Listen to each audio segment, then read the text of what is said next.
Chapter 801. Wei Wei Bai absent-mindedly finished dealing with her mother, who was also the Bai family's matriarch, as well as a bunch of older brothers and sisters. She asked the system, "Where's Chi Chimu?" System, dead. Wei Wei Bai, system, the weather is cold. After being watered and just coming back from rebirth, his body was weak, so he directly fell down. He's probably running a fever now. Wei Wei Bai's eyes lit up. A fever is good, ah. She liked to make targets miserable the most. Once they were miserable, she would take the opportunity to redeem them. Favorable impression points would come very quickly. Wei Wei Bai hurriedly said, "Go, go, go. Quickly go take care of him." System, collapsing characters setting. Wei Wei Bai's footsteps paused. This was a problem. After all, if her personality suddenly changed, Chi Chimu would definitely be vigilant. The consequence of not trusting him was that no matter how good she was to him, the favorability wouldn't rise. Bai Weiwei walked around expressionlessly, all kinds of conspiracies and overt schemes running through her mind. She had to find a normal reason to get close to Chi Chimu. It began to snow outside. Chi Chimu lived in a simple and crude room similar to a firewood shed. He only had time to change his clothes before his entire body collapsed. It was the same in his previous life. When he was pranked, he hovered on the edge of life and death many times. That was why his body later became weak. That was why that poison could easily take his life. Thinking of this, he really hated the Bai family to the bone. Chi Chimu's thin lips were white, his expression haggard, but his pair of black eyes were frighteningly bright. There was no fear or anxiety, but calmness. Everything he had now was in the hands of the Bai family. Even his qualifications for the imperial examinations were obtained after he first met the third prince. And the most important reason for being able to rely on the third prince was because of the wealth his parents left him. Chi Chimu only found out in his previous life by chance that his parents were famous, wealthy merchants. The Chi family was very rich, but later on, the two of them died in an accident, and he was brought to live in the Bai family. And the Chi family's wealth fell into the hands of the Bai family. Later on, he discovered that the Chi family was much wealthier than he had imagined. The Bai family had only taken a small portion of it. As for the place where the wealth was stored, he had seen the map in the hairpin in his previous life. And in this life, he needed to obtain this wealth again. What he needed was the hairpin his mother had given him. He remembered that hairpin. It was in Wei Wei Bai's hands. Only with this amount of money could he rely on the third prince, who had successfully usurped the throne in his previous life. Because the current third prince was still being suppressed by the crown prince. He only had ambition and wisdom, but he lacked talent and wealth. Because of his fever, Chi Chimu couldn't sleep and thought about many things. The more he thought about it, the more he hated the Bai family. Suddenly, the sound of frolicking came from outside. "Where's that little bastard? I heard that Big Sister punished him." He must have made Big Sister unhappy. He was Wei Wei Bai's younger brother. The mistress of the Bai family only gave birth to a pair of twins, Bai Qi and Wei Wei Bai. After Bai Qi's death, in the entire Bai family, only Wei Wei Bai, the daughter of the first wife, had the highest and most respected position. Her group of younger brothers and sisters were all born of concubines, and all of them thought of ways to curry favor with Wei Wei Bai. And bullying him was the best way to curry favor. Chi Chimu's fingers clenched tightly, his eyes ruthless and oppressive. The crumbling door was pushed open, and a few sloppy teenagers walked in. Seeing Chi Chimu lying sickly on the broken wooden bed, they immediately kicked the bed. "Still not coming over to kneel in front of us? You dare to sleep after seeing us? Your guts are quite big." Slash. Chapter 802. The other immediately reached out and pulled the thin and feverish Chi Chimu off the bed. Because Chi Chimu's body was too weak, his head was dizzy, and he fell to the cold ground without any strength to resist. For a moment, his chest and lungs felt stuffy, and he coughed. The malicious ridicule of the youths was ear-piercing. "Say, is his illness contagious? Such a sick ghost. Why don't you drive him out of the manor? Our Bai family is a scholarly family. Even if he is a little bastard with a vicious heart, it is because of our benevolent hearts that we can accommodate him. Benevolent hearts. A trace of ridicule flashed through Chi Chimu's eyes. He was truly disgusted with the Bai family. The youth who kicked the door suddenly took out a bag. Do you know what this is? It is good stuff to nourish the body. I also have a good heart. Hearing that you are sick to death, I brought it to nourish you. Chi Chimu saw the thing in his hand, and his pupils shrank. It was the same in his previous life. When he fell ill, he was stuffed with tiger and wolf medicine. It caused his body to directly collapse. Chi Chimu knew that he couldn't let this happen again. If he hadn't just been reborn last night, there would be no time to plan. He wouldn't be as passive as he was now. The youth revealed a malicious smile and took out the medicinal powder, about to stuff it into Chi Chimu's mouth. Chi Chimu reached out and viciously swatted. The youth's expression was sinister. He dodged and immediately gave him a kick. Who do you think you are, daring to kick this grandpa? You were just a little bastard without parents. Seeing that you were sick, I fed you medicine out of goodwill, but you actually repay kindness with enmity. Chi Chimu's head was very dizzy. He choked and coughed up traces of blood. Several youths had already rushed forward, pressing down on his hands and feet, wanting to stuff the body-destroying medicine into Chi Chimu's mouth. In any case, Chi Chimu was a punching bag in the Bai family. They were used to bullying him, even if they killed him. No one felt that there was anything wrong. Chi Chimu's head felt like it was splitting, and he almost couldn't breathe. He gritted his teeth, his eyes filled with blood. He remembered these people. The youths who were used to bullying him felt a chill run down their backs. One of them picked up a chair and was about to smash it down. He's still not letting go. I don't believe that he'll be able to bite his tongue after this hit. Chi Chimu watched helplessly as the chair came crashing down. He clenched his fists so hard that they bled, but he couldn't avoid the chair. Just as the chair was about to fall down, a cry of surprise came from the door. The familiar voice caused the youths to be stunned. The chair stopped just above Chi Chimu's head. Chi Chimu took the opportunity to kick the youth in front of him away. Because he didn't have enough strength, the young man only took 2 steps back. Then, he fiercely turned around and said, "Are you looking for death? How dare you kick me?" At the door, Wei Wei Bai frowned and looked at them with disdain. "That's enough. What are you all doing? Why are you all yelling about fighting and killing? Hurry up and leave." Wei Wei Bai was the daughter of the first wife and the apple of the Bai family's eye. One word from her was worth 100 words from others. The youths immediately stopped, embarrassed. "Yes, sister." Then he immediately walked out. Once the group of youths had gone far away, Wei Wei Bai looked at Chi Chimu. His entire body had collapsed as he leaned against the bed. His thin, cold lips were tightly pursed without a trace of blood. It was clearly the dead of winter, but his entire body was drenched in sweat. His face was abnormally flushed, and his brows were tightly furrowed, as if he was enduring great pain. But even though he was already weak to this extent, Chapter 803. His eyes were still open, and under his thick, long eyelashes, a pair of eyes carried a ruthless, bloodthirsty aura. It made people feel a chill run down their backs. He looked at Wei Wei Bai and blinked, the bloodthirst in his eyes disappearing. Then he slowly enunciated, "Why did Biao Mei come? Is it because you saw that I didn't die and also came to feed me a dose of tiger and wolf medicine so that I could go on my way smoothly?" His words were soft and slow. There wasn't a trace of ruthlessness, but it was cold and gloomy. Wei Wei Bai pulled out a handkerchief and covered her nose, looking around critically. "What is this, ah? Why do you live in such a messy place?" Then she seemed to have spilled the beans, and her expression changed. She quickly walked to Chi Chimu's side, a bell at her waist, each step crisp and clear. Chi Chimu looked at her coldly. After his rebirth, he also knew that he had to endure silently to succeed. Perhaps because of the burden of his body, his mind wasn't too clear.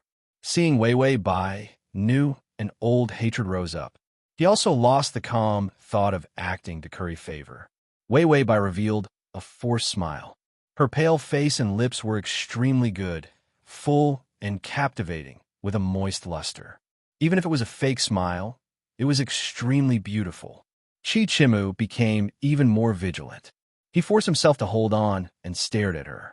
He didn't know what kind of vicious thoughts she had, but he saw her reach out with her soft, white fingers holding the handkerchief and approach him, gently wiping the sweat from his forehead. Her movements were gentle, and the young girl's orchid fragrance entered his nose with this movement. Chi Chimu didn't dare to move, doubt flashing through his eyes. Wei Wei Bai didn't wait for him to say anything. She had already turned around and instructed the maid outside to call for a doctor. Chi Chimu looked at her with dark eyes. Wei Wei Bai's smile didn't change. Seeing him like this, she said with false affection, "You are so ill, my heart hurts when I see you." Chi Chimu. Then Wei Wei Bai didn't care what Chi Chimu thought. She had someone come in and carry Chi Chimu back to the bed. Then Wei Wei Bai turned her head and her expression changed. How can anyone live in such a messy house? There isn't even a charcoal stove. Are they trying to freeze people to death? The maids and manservants immediately tidied up. Wei Wei Bai snorted coldly and couldn't help but cover her nose with her handkerchief. However, she thought of something and quickly moved the handkerchief away. His actions were filled with disdain. Chi Chimu, who was lying on the bed, felt relieved when he saw her actions. She wiped his forehead with a handkerchief. If she didn't mind, she would be possessed. The reborn Chi Chimu also began to revere ghosts and gods. What was Wei Wei Bai's motive? She was still as stupid as before, but she had deliberately come to treat him well. The room was tidied up, and the doctor arrived. Chi Chimu had been tormented miserably enough. After being fed a bowl of medicine, his body finally recovered. Then he closed his eyes. He really couldn't take it anymore. Seeing that he had fallen asleep, Wei Wei Bai asked everyone to leave. Then she began to wipe his sweat and change the cold handkerchief.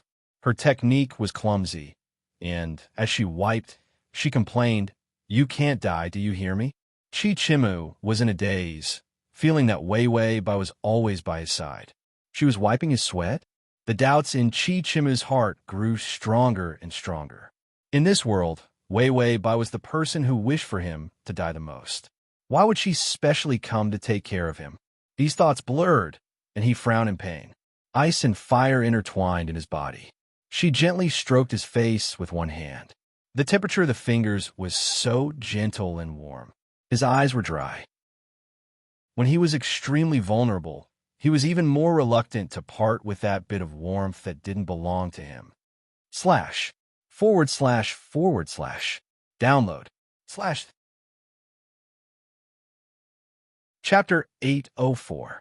Chi Chimu couldn't help but lean his face closer to that hand.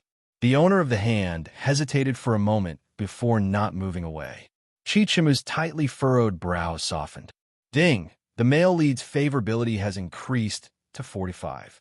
This sleep made Chi Chimu think that he was going to die again.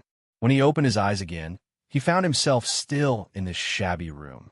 He really had returned to the real world. He felt a hand on his neck, the fingertips touching his jaw, bringing about a tickling sensation. Chi Chimu was startled before turning his head. He saw Wei Wei Bai lying by the bed, her beautiful brows furrowed. Her white, jade-like face didn't have the usual flamboyant and bright feeling, but had a trace of weakness that made people pity her. He stared at her, his gaze complicated and vigilant. If not for Wei Wei Bai's timely arrival, he might have been reborn and walked the same path as his previous life. His body would be completely worn down. Even without that cup of poison, his body wouldn't have lasted more than a few years. But today, she had interrupted his calamity of being fed the medicine and had specially come to take care of him. Chi Chimu felt that it was impossible for Wei Wei Bai to have discovered her conscience. So did she have a purpose? Wei Wei Bai slept uncomfortably. She seemed to feel Chi Chimu's gaze, her eyelashes trembling as she slowly opened her eyes. Her misty eyes carried the drunkenness of having just woken up, but they were clear and black, without the slightest hint of a vicious heart. Chi Chimu's eyes darkened, and he looked away. Wei Wei Bai didn't react, and then she finally remembered something. Biaoga. This biaoga was like the melting of ice and blooming of flowers, sweet and soft spring water. It made Chi Chimu abruptly look over. Wei Wei Bai revealed a fake smile. Biaoga. Are you feeling better? Cheechim is calm, eyes trembled slightly. He pursed his lips for a long time before saying, I can't afford to be called Biaoga by you. Wei Wei Bai was originally in a bad mood. She suddenly stood up and put her hands on her hips. Do you think I want to call you Biaoga? If it weren't for... She quickly shut her mouth and glared at him. That flamboyant and bold spirit was back. This was the Wei Wei Bai he was familiar with. Bai Weiwei immediately softened her temper and called out in a tender and soft voice, Biaoga, you and I are cousins. What else do you want me to call you? Can't you afford it?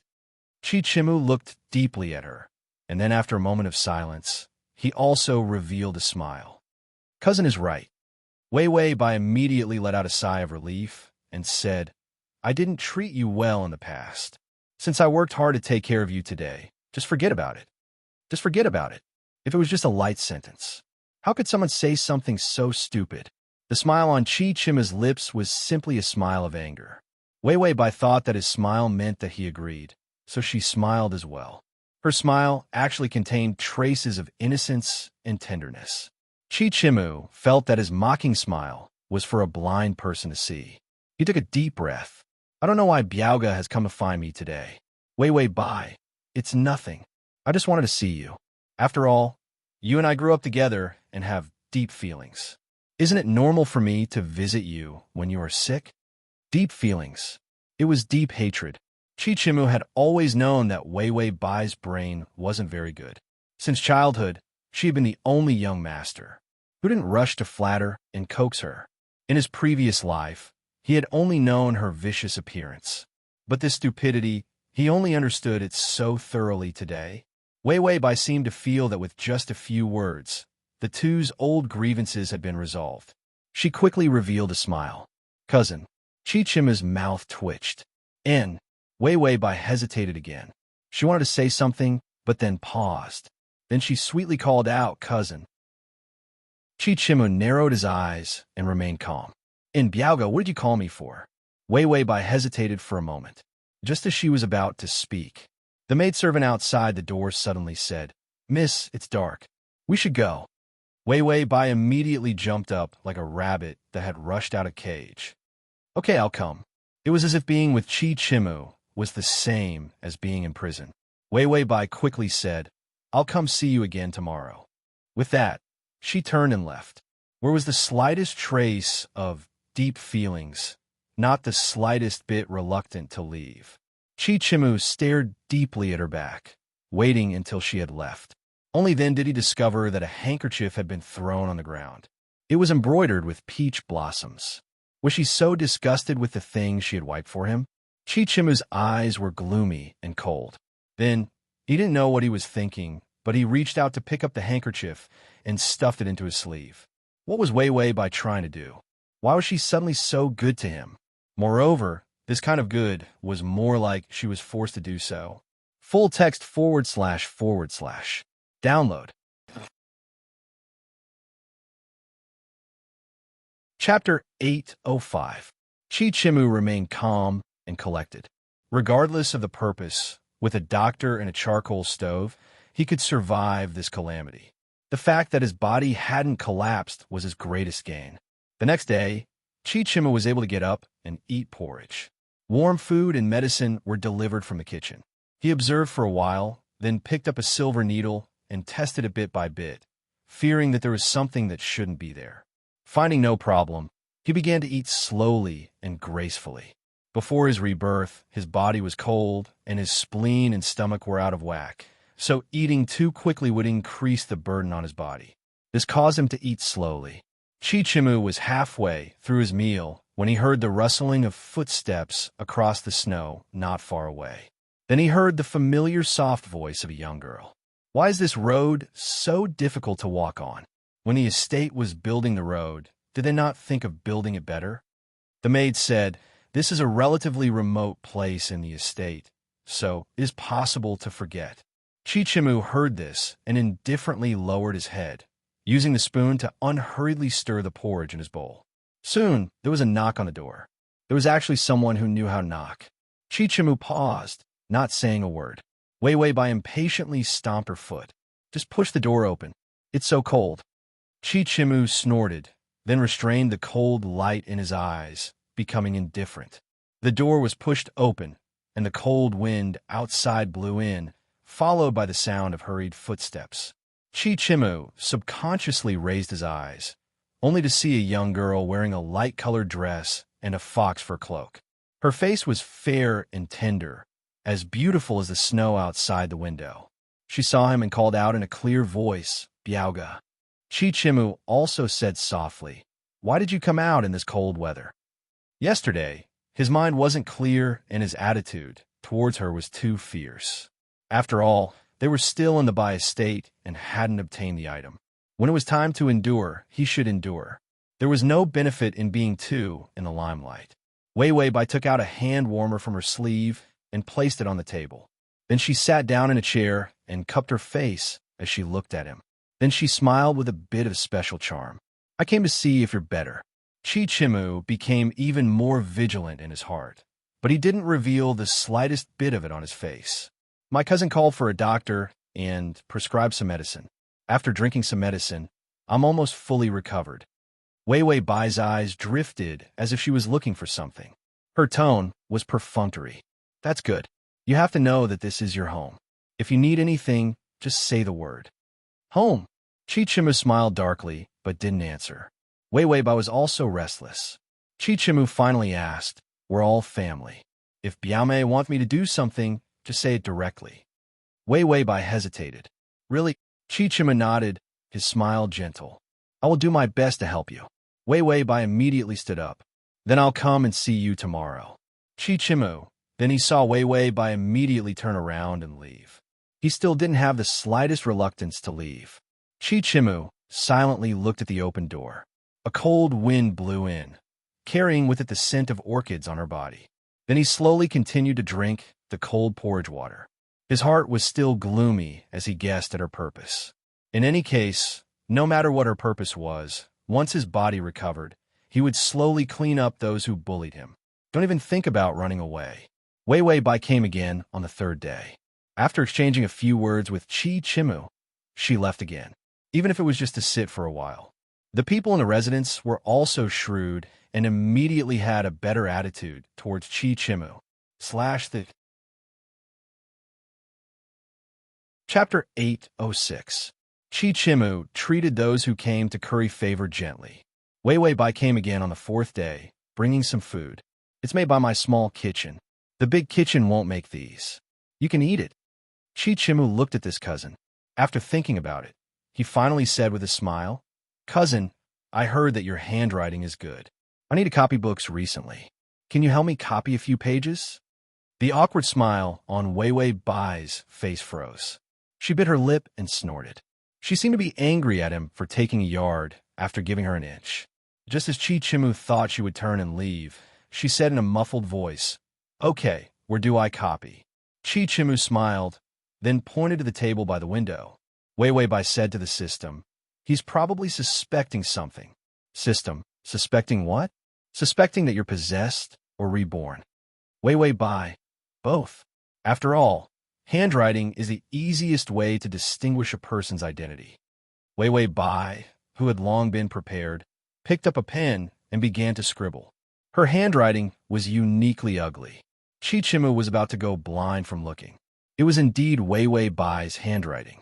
He remembered that in his previous life, Wei Bai had always been coaxed by others. So even if her handwriting was ugly, they would still praise her against their conscience. He had seen her handwriting a few times, and it was so ugly that it left a deep impression. Later, she realized that her handwriting was not good and began to study hard. So her handwriting was different. If she really encountered the same situation as him, her handwriting would definitely change. Very good, it hadn't changed. It was still unbearably ugly. Chichimu relaxed and began to sit by the side, copying books. He had always been alone. It was rare to have someone by his side. Wei Bai was not someone who would sit still. From time to time, she would look up. There were many small movements. The young girl's fragrance was too obvious, mixed with the warmth of the charcoal stove. It made Chichimu somewhat suffocate. He glanced sideways and saw that the impatience between her brows was very obvious. But there was forbearance. Chichimu was not in a hurry. He was good at enduring, so he could endure until she revealed her purpose. After copying a few pages, Wei Wei Bai suddenly said, "I remember my mother calling me. I'll leave first, cousin." Chichimu thought for a moment before nodding. "My body is more or less healed. Do you want me to serve you tomorrow morning?" She always let him dress her up and dress her up. He would remember this humiliation even if he died. When Wei Wei Bai thought of this, she stopped in her tracks and immediately turned her head. Her eyes actually lit up. "Of course I can if my body recovers. Look at my face." Chichimu thought that because of some unspeakable objective, she would continue to be hypocritical for a while longer. In the end, she still wanted him to serve her. Simply, his anger was interrupted by a sudden accident. Wei Wei Bai's face suddenly came close to his. Her gentle breath brushed against his face, causing him to tremble uncontrollably and almost want to back away. But she acted as if nothing had happened, still doing her best to come closer. Her soft and delicate cheeks were suffused with pink, and her pair of black jade-like eyes were bright and clear. The young girl's fragrance, with its offensive power, completely wrapped him up. Chichimu endured silently, his fingers unconsciously clenching. He pursed his lips, his expression calm. Wei Wei Bai reached out and pointed at her eyebrows in dissatisfaction. "Look, none of those servants can compare to you. They can't draw well. Ask them to draw a flower and they can't draw it." That required a certain foundation in painting. The servants by her side couldn't learn all the words.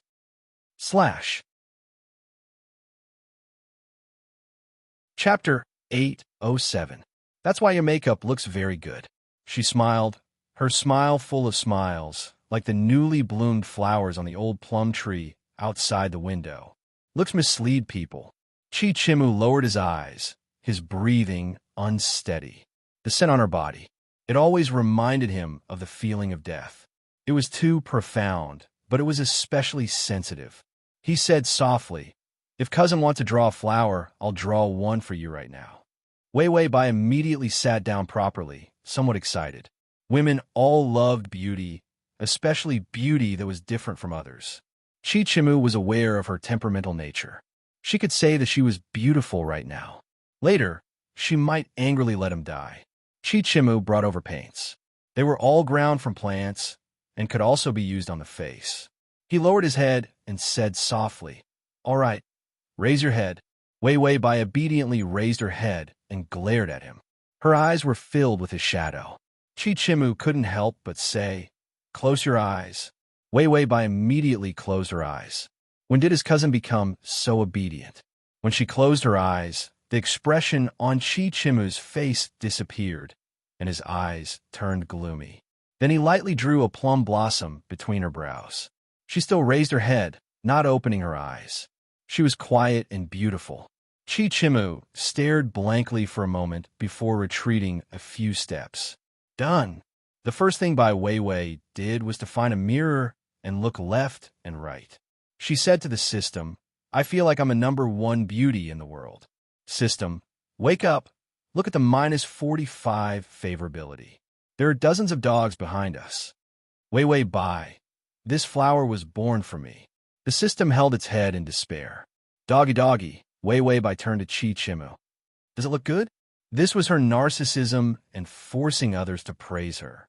Chichimu said calmly, "Beautiful." There was no sincerity at all. Sure enough, Wei Wei Bai gave a cold snort, and then reluctantly revealed a friendly expression. "Then I'm leaving, cousin." After he finished speaking, his footsteps were still hurried. His back was emotionless as he disappeared through the door. Chichimu sat indifferently, then picked up the brush again and began to copy the book. After copying a few pages, he realized that he was distraught. Then he put down the pen and saw that the pages she had copied were in a mess. He picked it up and took a look. The handwriting was so ugly that it was an eyesore. Chichimu suppressed his anger and placed the paper in the cabinet where he kept his books. After sitting for a while, he found that his heart was still unable to calm down. In the past, when he was alone, he had never felt this way. There was the scent of another person in the room. He suddenly got up and opened the window. The cold wind blew away all the smells in the room. He was finally feeling better. Chichimu wondered again what Wei Wei Bai's goal was. In his previous life, there was no such thing. After thinking for a while, he took out the letter again and tried to copy it a few times. Finally, he managed to write down the handwriting of the Bai family's bastard son, Bai Jiming, the young man who had tried to feed him the medicine of the tiger and wolf a few days ago. He wanted Bai Jiming to pay the price. After Chichimu finished writing the letter, he used some methods to send it to a concubine of the Li family in the east of the city. Bai Jiming and that concubine had been unclear for a period of time. The Li family's head was a bandit and his conduct was cruel and terrifying. But perhaps because of retribution, a house full of women couldn't give birth to a son. And that concubine gave birth to a son at the beginning of the year. This made the Li family's head so happy that he invited the entire city to a banquet for 3 days. Chichima knew that the child was Bai Jiming's. /the Chapter 808. He remembered that the Bai family had just paid a visit to a famous scholar, who also intended to take Bai Jiming as a student. In his last life, Bai Jiming had become that great scholar student as he wished. He was flush with success for quite a while. Chichimu stood by the window, looking at the snow outside, his eyes terrifyingly cold. In this life, those who made him suffer should not think of having a good time. Chichimu smiled. He suddenly thought that he could also make use of Wei Wei Bai in this matter. As expected, Wei Wei Bai came again the next day. She hurried over, panting, her clothes fluttering, but her hair was not tied up and her face was bare. When Wei Wei Bai saw him, her eyebrows rose, the light in her eyes turning into flames that scorched people. "Didn't you say you were going to dress me up? I've been waiting for quite a while." This aggressive manner, was she going to hold him accountable? Chichimu breathed a sigh of relief. This was Wei Wei Bai. Then he said unhurriedly, "Biaomei, I just remembered that I had something to do today, so I didn't look for you." Wei Wei Bai might have been anxious and angry from waiting and couldn't care about the hypocrisy. What matter can be more important than my matter? Chichimu's eyes were dark, but he hurriedly apologized. "It's all my fault. I'll dress you up right now." Wei Wei Bai angrily stamped her feet. She held back the harsh words in her mouth, took a deep breath, and sat down reservedly. "Then hurry up." Chichima nodded, and a maid followed behind him. The maid ran to fetch the makeup box. Chichimu began to lower his head and dress her up. Perhaps it was the first time he didn't bring shame to dress her up. Chichimu discovered that her skin was indeed good, so fine that when his fingertips slid over, he was reluctant to let go. When he drew her eyebrows, the corners of her eyes carried a peach blossom redness. That kind of charm was not alluring. Chichimu's movements slowed for a moment before he held his breath and continued. Finally, he drew a flower between her eyebrows. Bai Wei Wei opened her eyes. Her pair of clear and bright eyes immediately added 3 points to her face. A dark light flashed through Chichimu's eyes. It was like seeing his work suddenly become perfect. This feeling was actually not bad. Ding! The male lead's favorability is at -40. Chichimu ignored the different feelings in his heart and exchanged a few perfunctory words with Wei Wei Bai. He suddenly said, "I need to go out for a while." Wei Wei Bai instinctively asked, "Where are we going?" Chichimu smiled. "Go buy books." Wei Wei Bai rolled her eyes and immediately stood up. "I'm going to buy books too. Let's go together." Chichimu hesitated. "That's not good. You're a girl. How can you go out alone?" Wei Wei Bai quickly reached out and grabbed his wrist. "Don't I have you with me?" Chichimu's muscles tightened, almost wanting to shake off her hand. But at the critical moment, he held himself back. He smiled calmly and nodded. "Then let's go." Once they were out the door, Wei Wei Bai was like a free bird, asking for tonghulu and small round fans from roadside stalls. For the first time, Chichimu felt that bringing a woman out was troublesome. When it was about time, Chichimu took her to the study. He bought several books needed for the imperial examinations. Although he had already memorized the questions for the imperial examinations, he didn't fall behind on the things that needed to be done. After all, if a person who had been reborn was discovered by others, that would be an existence akin to demons or ghosts. Their ends would usually not be good. Wei Wei Bai also picked out a few books in passing. Chichimu glanced at them. Gongren, you inserted me very beautifully. Slash to read forward slash forward slash. Download to read the Chapter 809. Chi Chimu. This simply left him speechless. Wei Wei Bai also recommended, do you like this too? I heard that Gene X, May is pretty good. I'll lend it to you. Chi Chimu's face was taut. No need. Wei Wei Bai didn't force him. She hurriedly wrapped it up and took it back to pass the time. When they returned, Chi Chimu brought Wei Wei Bai in through the back door. He felt that it was about time, so he brought her into the garden. After passing through a path, he finally stopped and asked with a puzzled expression, "Did you hear something?" Wei Wei Bai was absent-minded. "What sound?" Chi Chimu's eyes were cold, but he still spoke in a gentle voice. "It seems to be a very painful sound." Wei Wei Bai was puzzled. "Very painful?" Chi Chimu pulled on her sleeve and walked forward, arriving outside a remote side room. Waves of sound came from inside. "You damned heartless person. Only coming to find me now? You little hussy, without my XX, are you going to live on cucumbers? I heard that old man Li is over 70 years old. He can't take it anymore, huh?" Chi Chimu and Wei Wei Bai, this was a shameful line. This was a perverted roar. This, Wei Wei Bai immediately wanted to kick open the door with awe-inspiring righteousness. "Who's inside? Are they fighting?" Chi Chimu hesitated and suddenly pulled her back. "Don't look." How could Wei Wei Bai listen to him? The door was already kicked open. The adulterous couple inside also revealed their faces. It was that Li family's concubine, and Bai Jiming. When Bai Jiming saw Wei Wei Bai, he hurriedly wrapped himself in a quilt. Older sister? The person who came was actually his older sister, Wei Wei Bai. Wei Wei Bai frowned and looked at him. She then looked at the naked woman and suddenly realized something. Her face reddened as she gritted her teeth and said, "Bai Jiming, you're actually so dirty." Chi Chimu also frowned when he saw how dirty the scene was. He saw that there were already servants running over. Knowing that things had gotten out of hand, he immediately grabbed Wei Wei Bai's arm and dragged her out without hesitation. If an unmarried woman appeared here, it would be bad for her reputation. This was the reason why he chose Wei Wei Bai. She was also one of the targets of his revenge. He wrote a love letter to the Li family's concubine. He asked her to meet him at the Bai family. The invitation was in Bai Jiming's name and handwriting. Bai Jiming, that lecherous ghost, coupled with that concubine's deliberate seduction, would definitely roll around together. Then, they spread the news that the child was Bai Jiming. Bai Jiming's fate would not be good. The matriarch of the Bai family, Wei Wei Bai's mother, Madame Bai, had also come. When she saw the scene, her face darkened. She said fiercely, "Tie him up for me.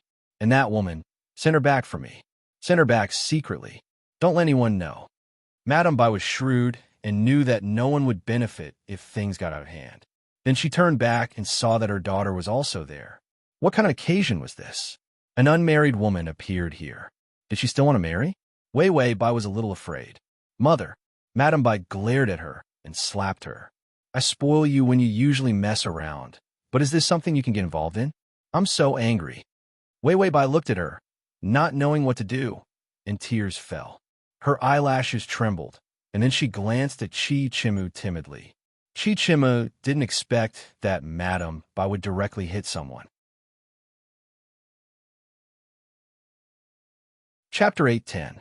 He pursed his lips and didn't say a word, but the relief of having succeeded in his scheme grew heavy in his heart. It was revenge, and the revenge was successful. Shouldn't he be happy? When Madame Bai saw Chi Chimu here, she flew into a rage. "Was it you who brought Wei Wei here? Come, tie him up for me. Please use the family law." Wei Wei Bai felt that she should come out to fish for favorability points. She was about to say, "Don't hit, it's all my fault. It has nothing to do with him." In the end, the words didn't come out. The side mission notification came. "Please whip the male lead 20 times within a quarter of an hour, otherwise woof woof woof." "Woof, your whole family woof, ah?" She protested to the system. "Isn't this repeating the bullying from the previous life? There wasn't this in the previous life, let alone beating people. Although there were vine whips to bully people, it wasn't in this kind of situation." System: because things have developed differently, you may lose the opportunity to whip the male lead in the future, so the mission will change, but bullying the male lead won't change. Wei Bai. This mission makes it impossible for people to exploit loopholes. Chi Chimu was quickly dragged to kneel in the snow. The family law was vine whips, tough with steel and coated with tongue oil. With one whip, the skin would split open. Madame Bai gritted her teeth and said, "Beat him fiercely for me. 10 whips for the little bastard of the Chi family, and 5 whips for that disappointing one." If the body wasn't good, 10 whips could take a life. Madame Bai thought of the law, wanted to kill Chi Chimu. Chi Chimu frowned, not expecting this woman to be so vicious. Wei Bai hurriedly came out. "Wait, mother." Madame Bai snorted. "Don't beg for mercy for him." Wei Bai pulled at her hand, aggrieved. "You don't love me, mother. This matter isn't my fault. It was cousin who let me go out that I encountered him, so 10 whips aren't enough. At least 20 whips are needed to appease my anger." Chi Chimu raised his head, the coldness in his eyes almost like knives as he looked at Wei Bai. Wei Bai didn't feel the slightest bit. Madame Bai immediately nodded. "Then 20 whips." Wei Bai said, "I'll do it myself." Saying this, she snatched the vine whip and went behind Chi Chimu, whipping him with all her might. Chi Chimu originally hated to bleed, but as a result, when that whip landed on his body, it was light as a feather and didn't hurt at all. He frowned and lashed out a second time. It didn't hurt much. That frightening whipping method only had a trace of strength left when it came to him. He was being deliberately controlled by someone, and there was no sense of punishment. Chi Chimu hesitated for a moment before turning around. However, he saw Wei Bai's face tensed up. She then winked at him and whispered to him, "Why don't you shout?" This guy didn't even know how to cry out in pain. He would be exposed very soon. Chi Chimu stared blankly at her before turning his head, deep in thought. Wei Bai became anxious and couldn't help but increase the strength of her whip. As expected, this whip made Chi Chimu groan in pain. Wei Bai immediately lightened her strength. Chi Chimu's expression became complicated. Like this, not to mention 20 whips, even 100 whips might not be able to penetrate his flesh. So she was saving him? Chi Chimu didn't know what to feel, even though he knew that Wei Bai's change in personality was strange. However, this was the first time that someone had deliberately let go of the whip to protect him during the humiliation. Just this bit of kindness. It actually made him feel a trace of guilt towards her. Ding! Male lead -35. After the whipping, Chi Chimu lay on the ground. Although his injuries weren't serious, he still had to put on an act. Madame Bai was satisfied and led Wei Bai away. She allowed Chi Chimu to lie down. Bai Jiming was also carried away. Not long after, he heard Wei Bai's voice. "Quick, quick! Has the doctor been called?" Chi Chimu's tense breath finally relaxed for some reason. Only then did he know the reason why he had been lying down when he could have gotten up. Was he waiting for her? Chi Chimu was carried away in a daze. Soon, a doctor came to treat him. He looked up in a daze and saw Wei Bai standing to the side. "You can't die, ah. Do you understand?" Why did she care about his life and death? Chi Chimu pondered in confusion, but his thoughts were still unrealistic. Was this the feeling of being worried about? Ding, male lead -30. Chapter 8:11. He even remembered the beautiful softness under her collarbone. Ding, the male lead's favorability is -25. Outside the door, Wei Bai heard the favorability notification, and the expression on her face vanished. She looked at the door thoughtfully. Finally, the system couldn't help but ask, "What are you thinking about?" It had the expression of a big villain. Wei Bai, his physical strength isn't good enough. System? Wei Bai, Chi Chimu's physical strength is too weak. When he was carrying me just now, he almost couldn't hold on. After so many planes, this was the first time she had encountered such a weak target. She expressed that it was delicious. The system paused for a moment. "Isn't it because you're too heavy?"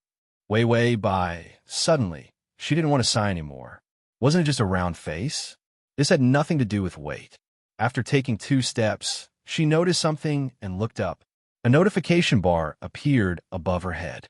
Within 2 days, get Chi Chimu into the ice cave of the Lotus Pond. If not, woof woof woof. Woof woof woof woof your grandpa. Wei Wei Bai asked the system, what does your main system look like? System, not as handsome as me. Wei Wei Bai, if I had the chance to know it, could I lead 2 dogs and woof it to death? System, how can you blaspheme my main system like this? 2 dogs aren't enough, get 20. It had long found that idiotic main system unpleasing to the eye. Failure of the side mission meant punishment. But it had never heard of a punishment system. This was because it saw that it was handsome, so it was jealous and wanted to mess with it. Wei Wei Bai threw Chi Chimu until he doubted life. Her original plan was to wait a few days before going to see him again. This way, she could let his longing ferment and make him unaccustomed to her disappearance. Now, the evil side mission forced her to change her plan. This mission was too cruel, making her think for a while before reluctantly making a plan. She disappeared for a day until the day of the mission. Wei Wei Bai wore a thick jacket and skirt, draped in a fox fur cloak, and returned to Chi Chimu's shabby house. She hesitated and leaned against the window. There was a heater inside, so the windows were slightly open for ventilation. She stood on tiptoe and cautiously looked through the gap, discovering that Chi Chimu was writing something by the window. Chi Chimu had long noticed the delicate figure outside. His eyes were dark, and there were dark circles under his eyes. For some reason, he had never been close to a woman's body before. Hence, when he hugged Wei Wei Bai, he saw her body. It made him unable to eat or sleep in peace. He could not shake off that image at all. He knew that it wasn't love. It was just the kind of impact that he couldn't recover from. Chi Chimu originally didn't want to pay attention to her, but when he thought of his mother's hairpin, the brush in his hand became heavier. A copy of the calligraphy was destroyed. Chi Chimu looked on coldly before throwing away the brush. Just as he was about to push open the window, he realized that a fair hand had already pushed open the window, revealing Wei Wei Bai's plain but beautiful face. She wore no makeup. Only then did Chi Chimu recall that she seemed to only like him to dress her up. If he didn't go, she would rather wear a plain face. Wei Wei Bai hesitated. Biaoga, by the lotus pond, the plum blossoms are blooming beautifully. Let's go admire the plum blossoms, B.A. Chi Chimu pursed his lips, many complicated thoughts turning in his mind.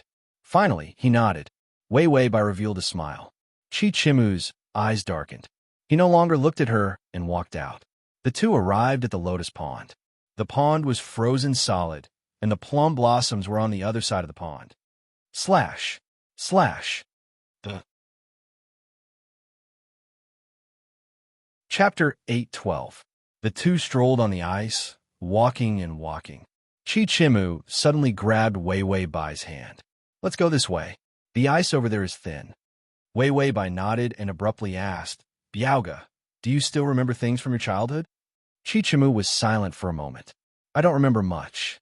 Wei Wei Bai immediately looked at him excitedly, seeming somewhat nervous. Then do you still remember what your parents gave you? Chi Chimu's heart sank. He said calmly, what did they give me?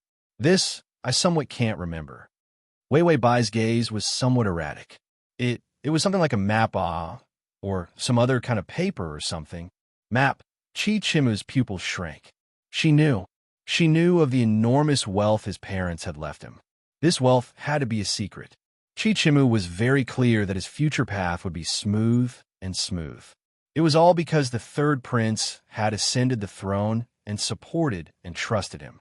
He and the third prince had a relationship of monarch and subject, as well as a close friend who shared the same ideals. In this life, he had a heart full of ambitions and a special philosophy of governing the world, many of which were deviant. And the people who could help him achieve these goals, the crown prince couldn't, nor could the current emperor.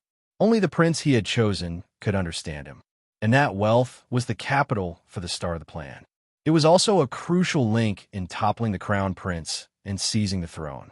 So this wealth couldn't be discovered by anyone. Only then would there be the unexpected effect later on. Chi Chimu raised his eyes and watched her rack her brains, as if wanting to fish for information. His eyes were deep and cold, like ice blades, full of killing intent. Then he wondered if she had been good to him during this time, because she had discovered this wealth. That was why she had deliberately come to curry favor and approach him. When Chichimu thought of this, the bit of kindness and warmth he had obtained during this time was eroded little by the chill. Anger came without warning. He panted, suppressing the anger in his chest. He tried to make his voice sound gentle. Are you talking about the blueprint? There seems to be one. Let me think. Wei Wei Bai's eyes lit up. Really? Was there really one? Hurry up and remember. The fire in Chichimu's chest was not scorching hot, but icy cold. It was so cold that it penetrated his bones. It made him tremble all over. He had already lived 2 lifetimes, yet he was still expecting the venomous snake to treat him gently. Foolish beyond measure. He clearly knew from the beginning that this woman in front of him was black-hearted, but he was still greedy for the little bit of companionship she brought. Chichimu forced out a cold smile. Cousin, you've been so nice to me all this time. Is it because you want my blueprint? Wei Wei Bai's eyes flashed with a trace of guilt. That's not true. Why would you think that? I just casually mentioned it. What else did Chichimu not understand? He lowered his eyes and said in a calm and gentle tone, There is a blueprint, but I don't know what it is for. If you want it, I'll find it for you. After pausing for a moment, his voice was filled with infinite malice. After all, you're my favorite cousin. Wei Wei Bai didn't hear the malice in his words at all. Her eyes were bright, her expression happy. You're so nice. I'll be good to you in the future and won't bully you anymore. Chichimu's tone was indifferent. There will be no future. With that, the ice under his feet cracked open. He led her to a place where the ice was thin, and then, with a push of his foot, the ice cracked open. Wei Wei Bai was stupefied, a trace of panic flashing across her face. Then she looked up and found that Chichimu was already standing in the thick ice. The ice under her feet had already shattered, and she fell straight down. Ice water splashed over her head, pulling her down. Chichimu watched on expressionlessly, his eyes incomparably gloomy. He had never forgotten the humiliation the Bai family gave him, the humiliation they gave him. Wei Wei Bai was one of the targets of his revenge. She might as well just drown like this. Chichimu sneered. Just as he turned to leave, an icy hand grabbed a corner of his robe. He frowned and immediately turned back, only to see Wei Wei Bai struggling, her entire body trembling, her face deathly pale as she looked at him pitifully. Her eyes were soaked in ice water, appearing even more penetrating. She said pitifully and fearfully, Biaoga, save me. Her voice was weak, trembling so much that one couldn't bear to see it. Chichimu looked at her indifferently, suddenly revealing a smile. He crouched down and slowly pried open her fingers. Okay, Big Brother will save you now. With that, he fiercely used his fingers to pry open her hands, and then pushed with force. Wei Wei Bai was pushed into the ice water. Chichimu stood up and looked at her slowly sinking body in the ice water. After standing for a while, he turned around and walked forward with somewhat disorderly footsteps. They all deserved to die. The people of the Bai family all deserved to die. So if she died, he wouldn't feel any pity. //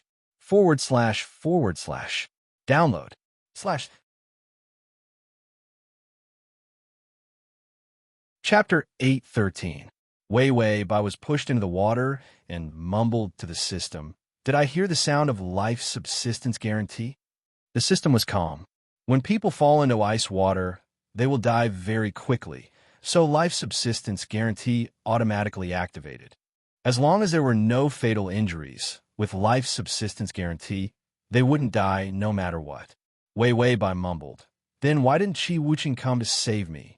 Yes, the method she thought of was to fall into the ice water herself, and then Chichimu would jump in to save her. After all, side missions also had loopholes. They only asked for the result, not the process. So as long as Chichimu entered the water, it would be fine. For the sake of favorability, she could only sacrifice herself and weaken the process of bullying him. Letting him jump into the ice cave of his own accord was the best. System. He was very happy and swaggered away. He finally got rid of you, this scourge, so how could he take the initiative to jump in to save you?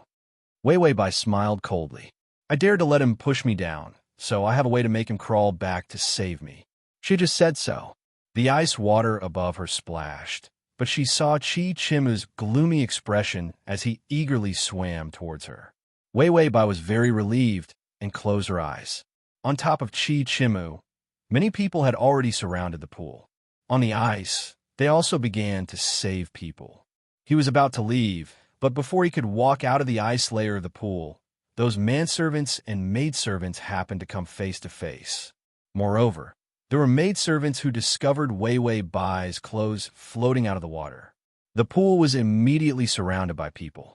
If he swaggered away and Wei Wei Bai died, he would be the murderer. Chi Chima's mind turned quickly.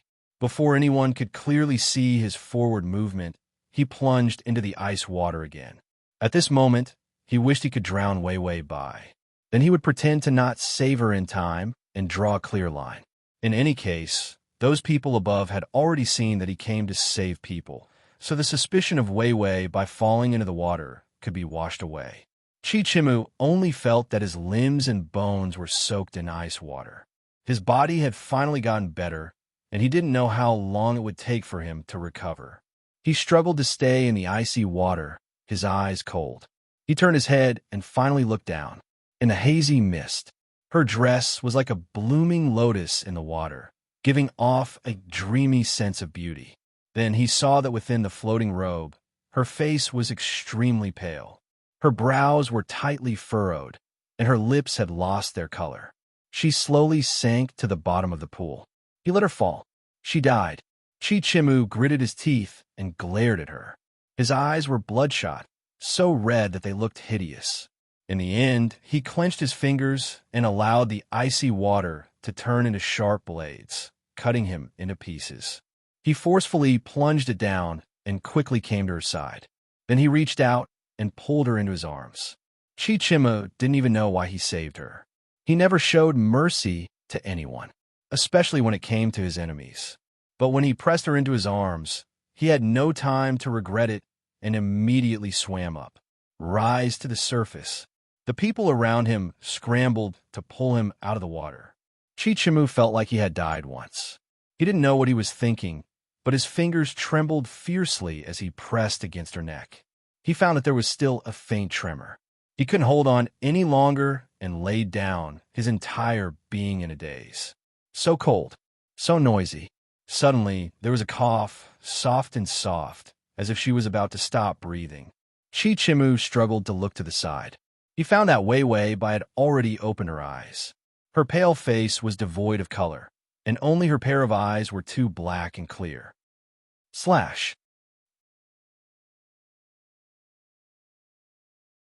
Chapter 814. Just like that, she looked at him. The grievance and pain in her eyes overflowed. Save me?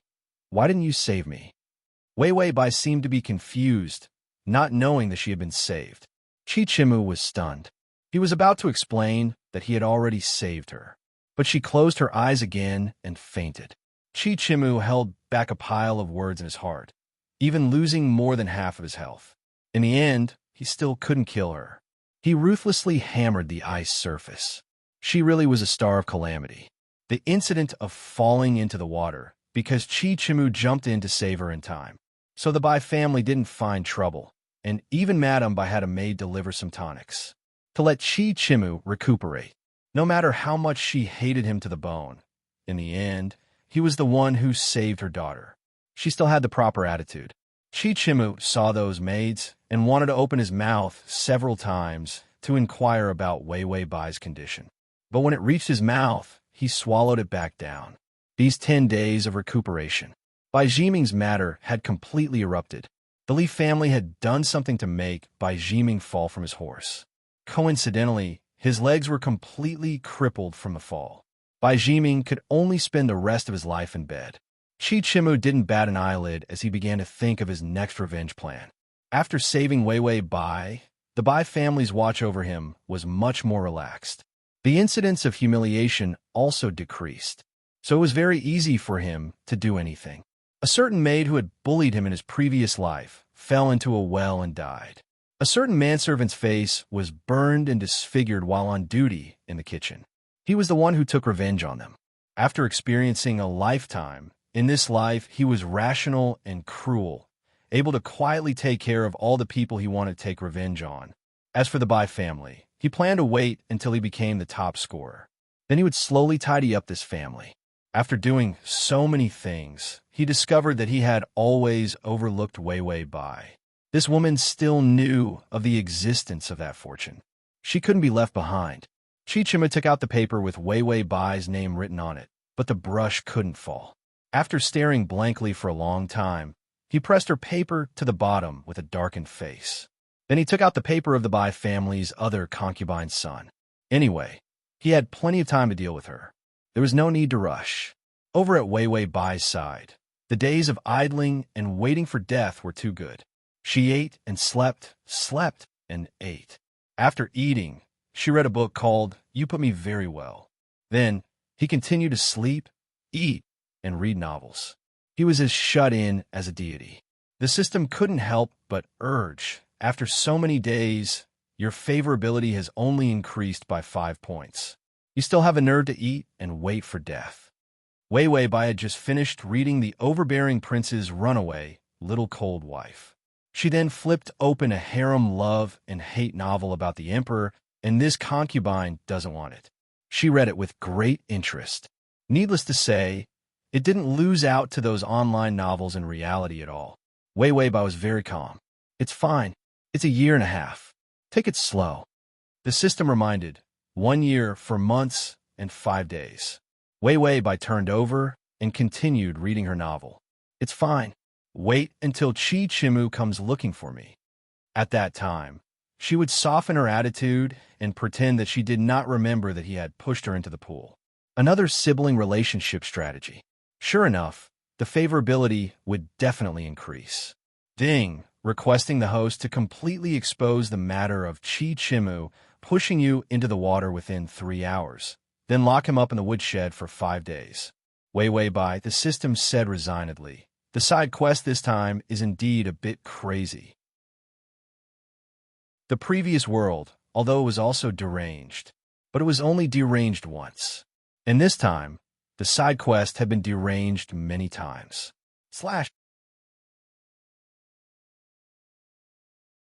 Chapter 815. Is there no end to this? Wei Wei Bai frowned and suddenly said, I seem to have forgotten something. System, forgotten what? Wei Wei Bai, where's my side reward? If it weren't for the side mission reminding her so many times, she had forgotten the reward. Who told the side reward to be of little value? She didn't care about it and actually forgot to ask for it. System, it also forgot. Was there anything else in the trash? She turned it over. The system turned around and shook the trash, emptying a dozen trash cans with great difficulty. Finally, it managed to turn over a single thing that hadn't completely broken. Then it immediately sent out the reward, rewarding the host with the temperament of having candy when crying. Do you accept? Wei Wei Bai didn't hear clearly for a moment and nodded to accept. In the end, when she finished accepting, she asked doubtfully, what the hell is having candy when crying? The system hurriedly flipped through the manual. It had been thrown away for so long that even the manual wasn't easy to find. After nervously flipping through it, the system let out a sigh of relief. It's that when you cry, it will have a strange effect on the male lead. He will have some kind of pleasant feeling towards you, and thus have a good impression of you. Wei Wei Bai said disdainfully, every time I think the reward can't be any more useless, it always breaks through my imagination again and again. This strange reward of having a good impression after crying. It wasn't useful at all. She couldn't cry from beginning to end, right? Could it be that crying could increase the favorability? Just based on Chi Chimu's stone heart, any pleasant feeling wouldn't work. Wei Wei Bai finally concluded, it's better to have a beautiful face. System, in the end, it was just beauty. Why did women insist on making those 2 walnut eyes and a sausage mouth beautiful? Changing back and forth, wasn't that face still 2 eyes, 1 nose and 1 mouth? What was the difference? Chi Chimu had just burned a piece of paper and put away the ink, paper, and inkstone. The door was suddenly pushed open. He saw Wei Wei Bai, whom he hadn't seen for more than 10 days, holding a small, exquisite hand stove in her hands. She was barefaced, but her lustrous white face was like ice and snow, beautiful and cold. She pursed her lips. Her lips were pink and tender, and she looked a little less lively. Chichimu's action of putting away the papers paused, and then he nonchalantly put them back. Over the past few days, all kinds of plans and resentment towards her had settled down. Now that he saw her alive, he couldn't help but sigh. His mind, which had always been tense, actually relaxed. Wei Wei Bai slowly walked in and suddenly smiled. "Cousin, are you feeling better?" Chichimu's thick and long eyelashes drooped, concealing the emotions in his eyes. His voice was gentle. "Much better. How about you?" Wei Wei Bai smiled coldly. "I'm not very good."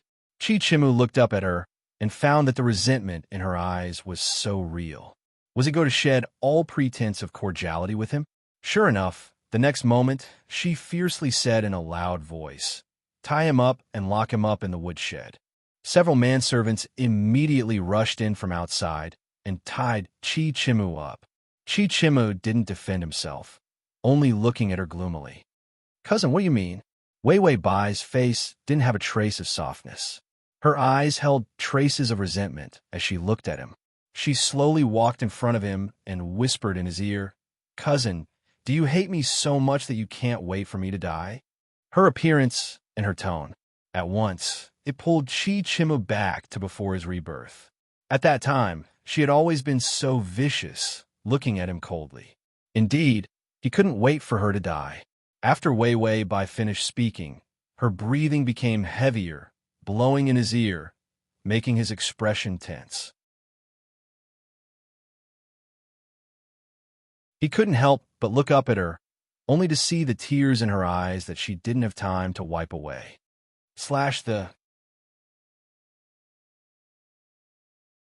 Chapter 8:16. Wei Wei Bai glared at him somewhat awkwardly before immediately turning to leave. She said fiercely to the servant, "You're not allowed to give him anything to eat. Just let him. She clumsily stamped her feet in annoyance. "Just let him die." These words were spoken anxiously and angrily. It was like the arrogance of a little girl, but it didn't feel vicious. After speaking, Wei Wei Bai hurriedly left. She was afraid that if she stayed a second longer, she would regret it. Chichimu was pushed in the woodshed by Wei Wei Bai and locked up. The woodshed was even colder than his broken-down house. The cold wind mixed with the cold snow blew in through the cracks in the wooden boards. His lips were somewhat pale as he sat on the haystack, his face expressionless. Because there was nothing to do, he could only pick up a wooden stick and begin to write on the ground. What he wrote was schemes to harm people. If he had known earlier, he would have dealt with Wei Wei Bai first. After all, the more he delayed, the greater the possibility that she would reveal the matter of the wealth. With Chichimu's current strength, he could only secretly scheme in the dark. If he was directly exposed in front of the Bai family, he was a scholar without the strength to truss a chicken. No matter how many schemes he had, he wouldn't be able to withstand 2 fists and 4 legs. Chichimu thought about the matters before his rebirth. At that time, he had also been locked up in the woodshed. But it wasn't because he had pushed Wei Wei Bai into the water. Rather, it was because he had resisted wearing women's clothing and grooming her. He had been locked up for 5 days in the freezing weather. After coming out, he had lost half his life, and the cold in his bones had also been acquired at that time. He hadn't expected that in his rebirth, he would still repeat the previous life's encounter. Chichimu smiled coldly, not feeling afraid. The wooden stick in his hand stopped. A sinister scheme had already formed. It was to be given to Wei Wei Bai. Once he came out of the woodshed, it would be the Lantern Appreciation Festival in a few days. This was a festival that had spread from the palace. On that day, the womenfolk of the family would go out to play. Chichimu coldly stared at the ground, pressing down the weak and peculiar emotions in his heart. I can't be as indecisive as I was in the pool. After making the plan, Chichimu felt both cold and hungry. He reached out and hugged himself. Whenever he felt uncomfortable, he would think of Wei Wei Bai's damned face. It was white and tender, like a white plum blossom amidst the ice and snow, with a hint of red. He should have had a vicious heart, but his eyes were clear and bright, without any sense of turbidity. Her face was also round like a glutinous rice ball. She didn't look sharp at all. In his previous life, his chin was clearly a little sharp, unlike in this life. She also seemed to be more beautiful than in her previous life. Chichimu suddenly halted his train of thought. He missed her to strengthen his hatred for her, and, at the same time, to imagine how ugly her death would be. The more he thought about it, the more he felt that something was amiss. Chichimu gritted his teeth and snorted coldly. Then, he leaned against the corner of the firewood shed, not daring to think further. After staying up for half a day, no one came to deliver food. Chichimu was cold and hungry, staring at the woodshed like a lone wolf. He still had a match hidden in his sleeve. If he really couldn't live on, burning down this woodshed was also a way to survive. Just as he was thinking this, he heard the sound of people walking by outside. It was several female servants passing by the woodshed. One of the female servants couldn't help asking, "Why did Miss lock that Chichimu in the woodshed?" I heard that the manservant from the main kitchen was not allowed to bring some firewood to the stove. Another said, "I don't know." Even Madame didn't agree with Miss doing this immediately. After all, he had just saved her. Madame said to make him suffer, so there's no rush.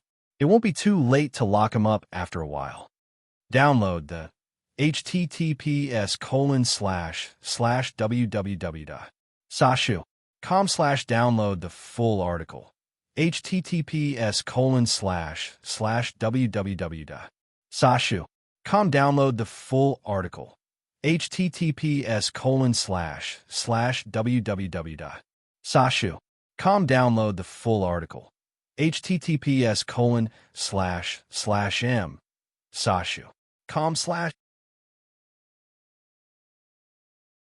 Chapter 817.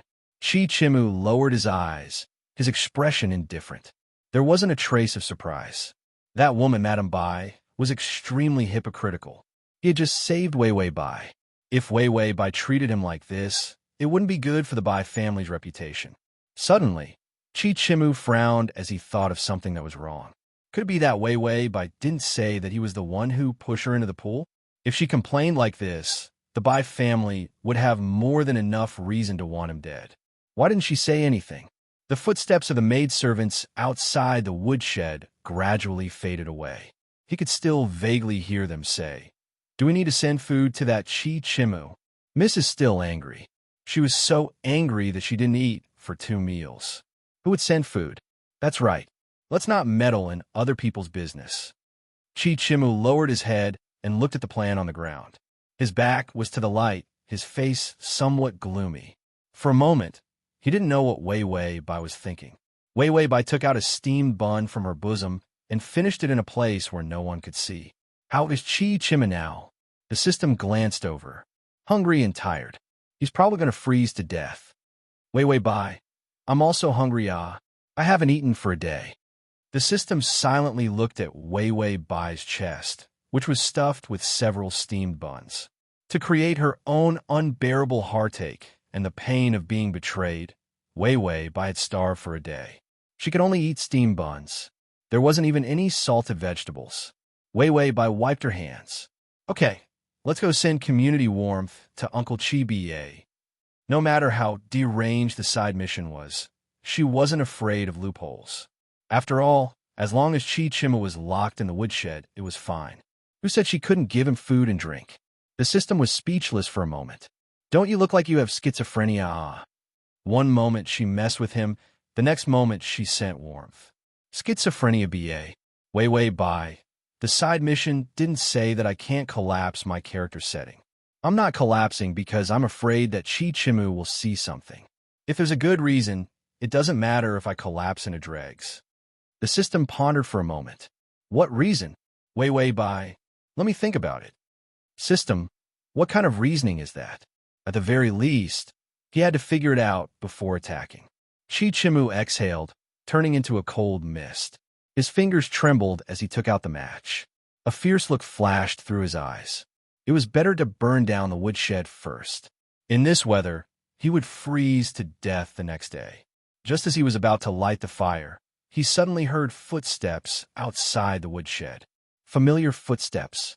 Chichimu could even hear the shattering sound of the decorative beads on her shoes, which were more expensive than others.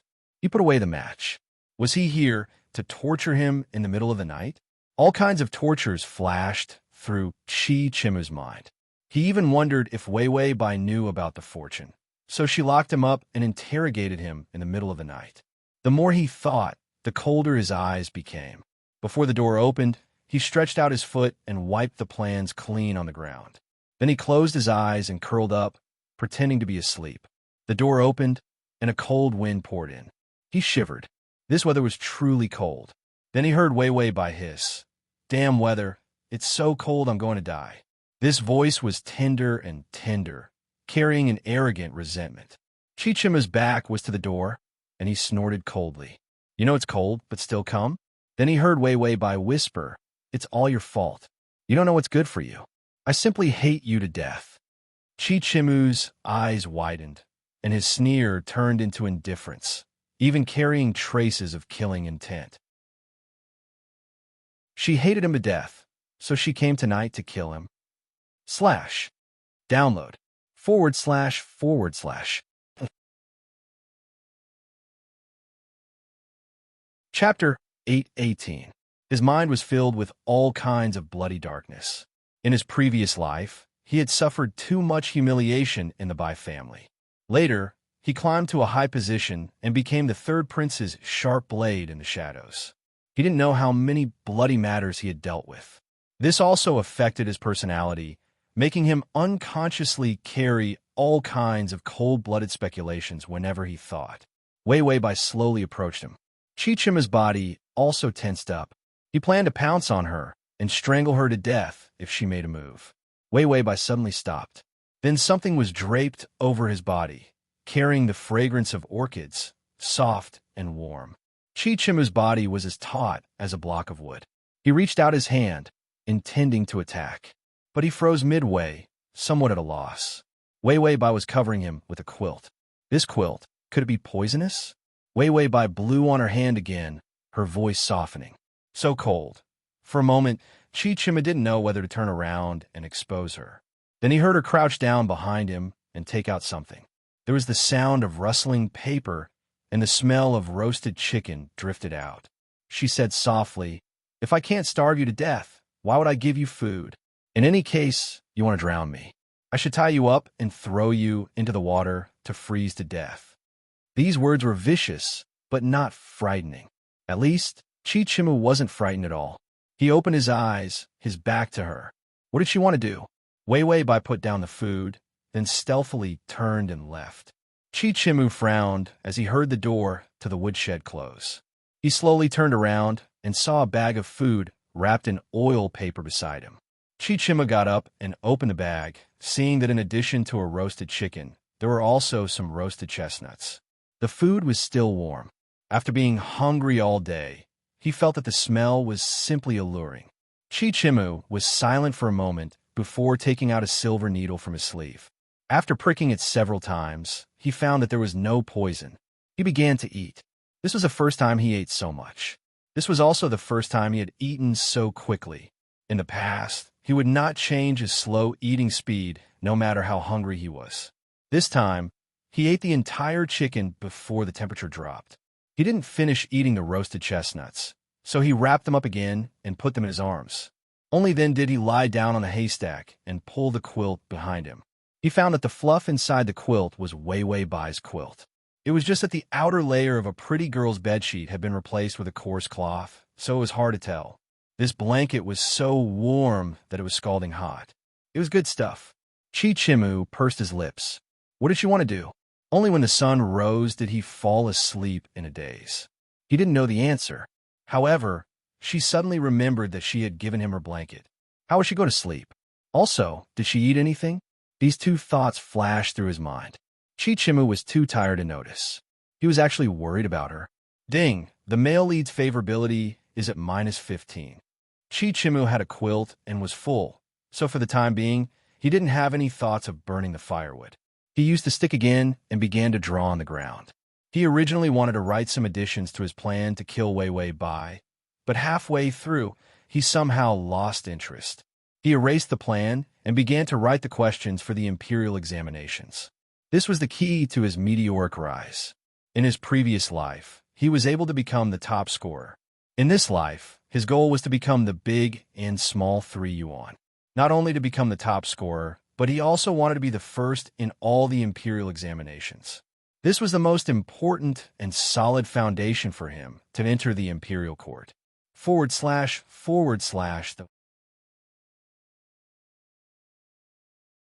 Chapter 819. He had been reborn, and he firmly remembered those imperial examination questions, as well as many major events that would happen. He could even control the fate of the Bai family. Except for Wei Wei Bai, he always felt that her personality was still so vicious, but her attitude towards him had inexplicably softened. But even if she treated him differently, her methods of bullying him were still the same. If she didn't compensate him after bullying him, then Chi-Chimu felt that he wouldn't be so conflicted. Chi-Chimu wrote all day and erased it at night. Then he sat in a daze for a period of time before realizing that he seemed to be waiting for someone. His expression darkened, and he lifted the quilt to cover himself, intending to rest early. But there was still a faint fragrance in the quilt. He only remembered today that this quilt had once covered Wei Wei Bai's body. For a moment, he felt somewhat uncomfortable. Suddenly, the door was gently opened. The familiar sound of footsteps and the familiar aroma. In the darkness, his various senses were magnified. She crouched down, the sound of her clothes falling to the ground, the soft sound of her breathing, and that rich orchid fragrance. All made it impossible for him to maintain a calm state of mind. Chi-Chimu heard her put down the oiled paper bag and grumbled in a low voice. Really annoying. It's snowing so heavily outside. It was indeed snowing outside. Walking all the way, her shoes were wet. Chi-Chimu's eyes were still open, his back to her. Only the calm indifference in his eyes was dyed with a different color. He didn't utter a word. Suddenly, a hand gently tugged at his quilt. Chi-Chimu's body stiffened, not moving. Then the fingers gently pulled the quilt up a bit, covering his exposed neck. "Won't freeze you to death," Wei Wei Bai said coldly. Then her fingers moved to leave. Chi-Chimu didn't know what state of mind he was in. Perhaps he was too lazy to hide his doubts, so he reached out and grabbed. His fingers trembled a few times, as if he was holding a piece of ice. Why was her hand so cold? Wei Wei Bai jumped in fright and hurriedly pulled back her hand, her breathing becoming heavier. Then she saw Chi-Chimu sit up, his ink-black hair falling in front of his chest. His beautiful face was as cold as ice.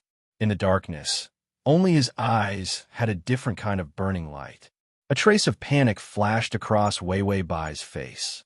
She gritted her teeth and said fiercely, "We didn't sleep?" Chi-Chimu didn't move as he stared at her, his gaze like a knife, sharp and bright. Then he said slowly, "How can I not get up to welcome you when you bring me food?" Wei Wei Bai's expression changed. "Who gave you food? It's more like they gave you poison. Let go." Chi-Chimu saw her anxious and flustered expression. Her fair face was dyed with a thin layer of red, looking very pretty. He didn't let go, but his fingers couldn't help but gently rub against hers. There was a hint of ambiguity in his actions. "Cousin's hand is a little cold. Let me warm it for you." Wei Wei Bai's face turned even redder. She suddenly swung her other hand at his face. Only then did Chi-Chimu release his hand, blocking her movement. Wei Wei Bai gritted her teeth. "Chi-Chimu, are you courting death?" Chi-Chimu's eyes darkened, his voice even softer. "Biame has finally revealed your true face. You can't wait for me to die, but you still put on a good appearance towards me. It seems that you really do covet that blueprint."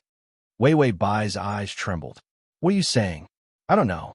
Chi-Chimu lowered his head to look at the oiled paper bag she had put down. Her good intentions towards him had still angered him. He clearly knew that this was poisonous goodwill. He still couldn't remain indifferent. This was what angered him the most. Chi-Chimu abruptly reached out and grabbed her wrist, pulling her into his embrace. Bai Weiwei was caught off guard and was pulled into his arms. She was filled with the scent of orchids as he held her. After Chi Chimu hugged her, his fingers stiffened and his breathing couldn't be normal. Too fragrant. He resisted the throbbing arousal brought about by the fragrance. In the darkness, his indifferent and handsome face carried a malicious sneer. "Don't you have other motives? Why are you suddenly so good to me?" His hand pinched her chin, so hard that it turned red. Wei Wei Bai's eyes immediately became misty. She wanted to struggle. But no matter how weak Chi Chimu was, he was still a man and was much stronger than her. He approached her with malicious intent, his breath caressing her face, his lips almost touching her face. Then Wei Wei Bai heard his soft but malicious voice. "Still coming to see me in the middle of the night? Could it be that cousin is in love with me and came to offer yourself in the middle of the night?" // Download. Chapter 820. You can search Transmigration System. Male God, come to search book www.sashu.com in Baidu to find the. Wei Wei Bai heard his frivolous words and appeared both anxious and angry. She pushed him away, but the result was that her strength was too great, and she ended up sitting on the cold ground. Wei Wei Bai's face flushed with anger, carrying traces of embarrassment. "Chi Chimu, if you didn't have that secret in your hands, who would care about you all?" Chi Chimu in the system. Secret? A trace of doubt flashed through Chi Chimu's heart, but he didn't show it on his face. Instead, his expression was unfathomable. "I have your secret, and you still treat me like this?" Wei Wei Bai sneered. "You think I want to please you all? I can't wait to strangle you to death." The trace of warmth in Chi Chimu's eyes disappeared. His voice turned cold. "Then you might as well strangle me to death. There's no need to be so pretentious." This was Wei Wei Bai. His previous doubts about her change in attitude were all shattered. Where had she changed? He was still as annoying as ever. Wei Wei Bai immediately got up and threw herself over. She stretched out her slender fingers and grabbed his neck. "I'm going to strangle you to death. I've never tried to please a person like this. How could a person like you be worthy of my favor?" Her fingers were ice cold as they passed through the dark snow. Her entire person carried a chill, adding a trace of chill to her fragrance. Chi Chimu didn't know why, but when she wanted to strangle him to death, he didn't feel angry. Instead, her body desperately rubbed against his embrace, squeezing and pressing down, making him ignore the suffocation in his neck. What he felt was more of a strange boiling feeling. Chi Chimu reached out and grabbed her wrists, saying in a muffled voice, "Enough. What are you going crazy for?" Her body was too soft and too fragrant. He couldn't help but want to avoid it. Some kind of thirst forced him to push Wei Wei Bai away. Wei Wei Bai was pushed to the ground again. She was stunned for a moment, and then her eyes reddened. Grievance and anger surged up at the same time. Her voice trembled. "Don't tell anyone. I know that I didn't treat you well in the past. Now that you have something on me, you must be waiting to take revenge on me." She tried to maintain an angry expression, but it was ruined by the choking sound in her throat. He looked even more pitiful. Chi Chimu paused, suppressing the untimely sourness in his heart. Then, with a cold expression, he said, "Oh, actually, if you were obedient, I wouldn't take revenge on you." He clearly didn't know what the secret she was referring to was. But the quick-witted Chi Chimu roughly understood that Wei Wei Bai misunderstood that he was in control of some secret of hers. Moreover, she had tried to please him earlier. It wasn't because of the map in his hand either. Looking at her, she didn't even know about the existence of that treasure. Chi Chimu enticed her bit by bit. If that secret is discovered, you definitely won't have it easy. Wei Wei Bai frowned and tears welled up in her eyes. Chi Chimu saw her holding back her tears and inexplicably felt a sense of pleasure. He looked like he was about to cry. He actually found her cute. It made him want to make her cry even more miserably. Wei Wei Bai revealed a smile. "Don't say it, okay? Can you return that piece of paper with the 8 characters of my birth date?" The paper with the 8 characters of my birth date. A sharp light flashed through Chi Chimu's eyes. Why was she worried about the 8 characters of my birth date? Wei Wei Bai continued. "If my mother knew that I was carrying the wrong child, she definitely wouldn't want me. Chi Chimu. Carrying the wrong child? The system, who had just bought a bag of dried mangoes and was watching the play expressionlessly, dropped the snack in its hand. Slash. Slash. Chapter 821. You can search Transmigration System. Male God, come to search book www. Sashu. Come in Baidu to find us. Carrying the wrong child. This kind of 10,000-year-old dog blood joke. Host. How can you be so thick-skinned as to use it? Could this reason be any more old-fashioned? Chi Chimu felt like he had been splashed with a large pot of dog blood. He tried to say, I do know that you were carried away wrongly. I thought you hadn't discovered it. Wei Wei Bai immediately said fiercely, It was my wet nurse who told me. She said that I was someone else's child, and that she carried the wrong child to my mother. Moreover, she left behind a piece of paper with the 8 characters of a birth date that belonged to the real Wei Wei Bai. You and my wet nurse were close for a period of time. She died, so didn't the paper stay with you? Chi Chimu finally understood. It turned out that Wei Wei Bai had asked for a piece of paper with the 8 characters of a birth date. She was testing to see if it was on him. He had thought that she wanted a map. Chi Chimu seriously sized up Wei Wei Bai, then thought about Madame Bai's appearance. He reckoned that Wei Wei Bai had been deceived. She looked like she was Madame Bai's biological child. That wet nurse probably couldn't bear her vicious bullying and deceived her, scaring her. She was actually stupid enough to believe it like this. Chi Chimu put a big question mark on Wei Wei Bai's IQ. He had been bullied by such a stupid woman for so long in his previous life. Chi Chimu also began to doubt his IQ in his previous life. He sighed, and then his expression changed. His usual gentle appearance disappeared. Instead, in the shadows of the darkness, his overly handsome face carried traces of evil. I know you were carried away wrongly, so you still dare to treat me like this? Aren't you afraid that I will go out and tell your mother? Wei Wei Bai trembled, the tears in her eyes shaking out. She gritted her teeth and said weakly, Don't think that I'm afraid of you. No one will believe it. Chi Chimu said, I have that piece of paper with the 8 characters of a birth date. It also has the address of the wrong child. If everyone knows that you aren't a child of the Bai family, your end will be very miserable. So arrogant and vicious. After bullying so many people, he lost the protection of the Bai family. Every minute, they would die without a burial ground. Wei Wei Bai stiffened and suddenly looked up to glare at him. What do you want? I'll give you money. Chi Chimu raised his head. Just as he was about to mock her, he saw that her face was covered in tears. Her delicate face was filled with sparkling and translucent tears. It was as if the stamen of a flower had been drenched by dewdrops. There was a hint of redness on her face, making her look exquisite and enchanting. A sense of joy suddenly swept through his entire body. Chi Chimu's mouth and tongue suddenly went dry, and even a crazy idea appeared in his mind. He wanted her to cry even more miserably. No matter how beautiful a woman was, she wouldn't look good when she cried. But why does Wei Wei Bai look so attractive when she cries? He unconsciously covered his legs with the blanket, feeling a little awkward. When Wei Wei Bai saw him retreating, she became anxious and immediately rushed forward. Her tears fell even more fiercely. Don't tell anyone.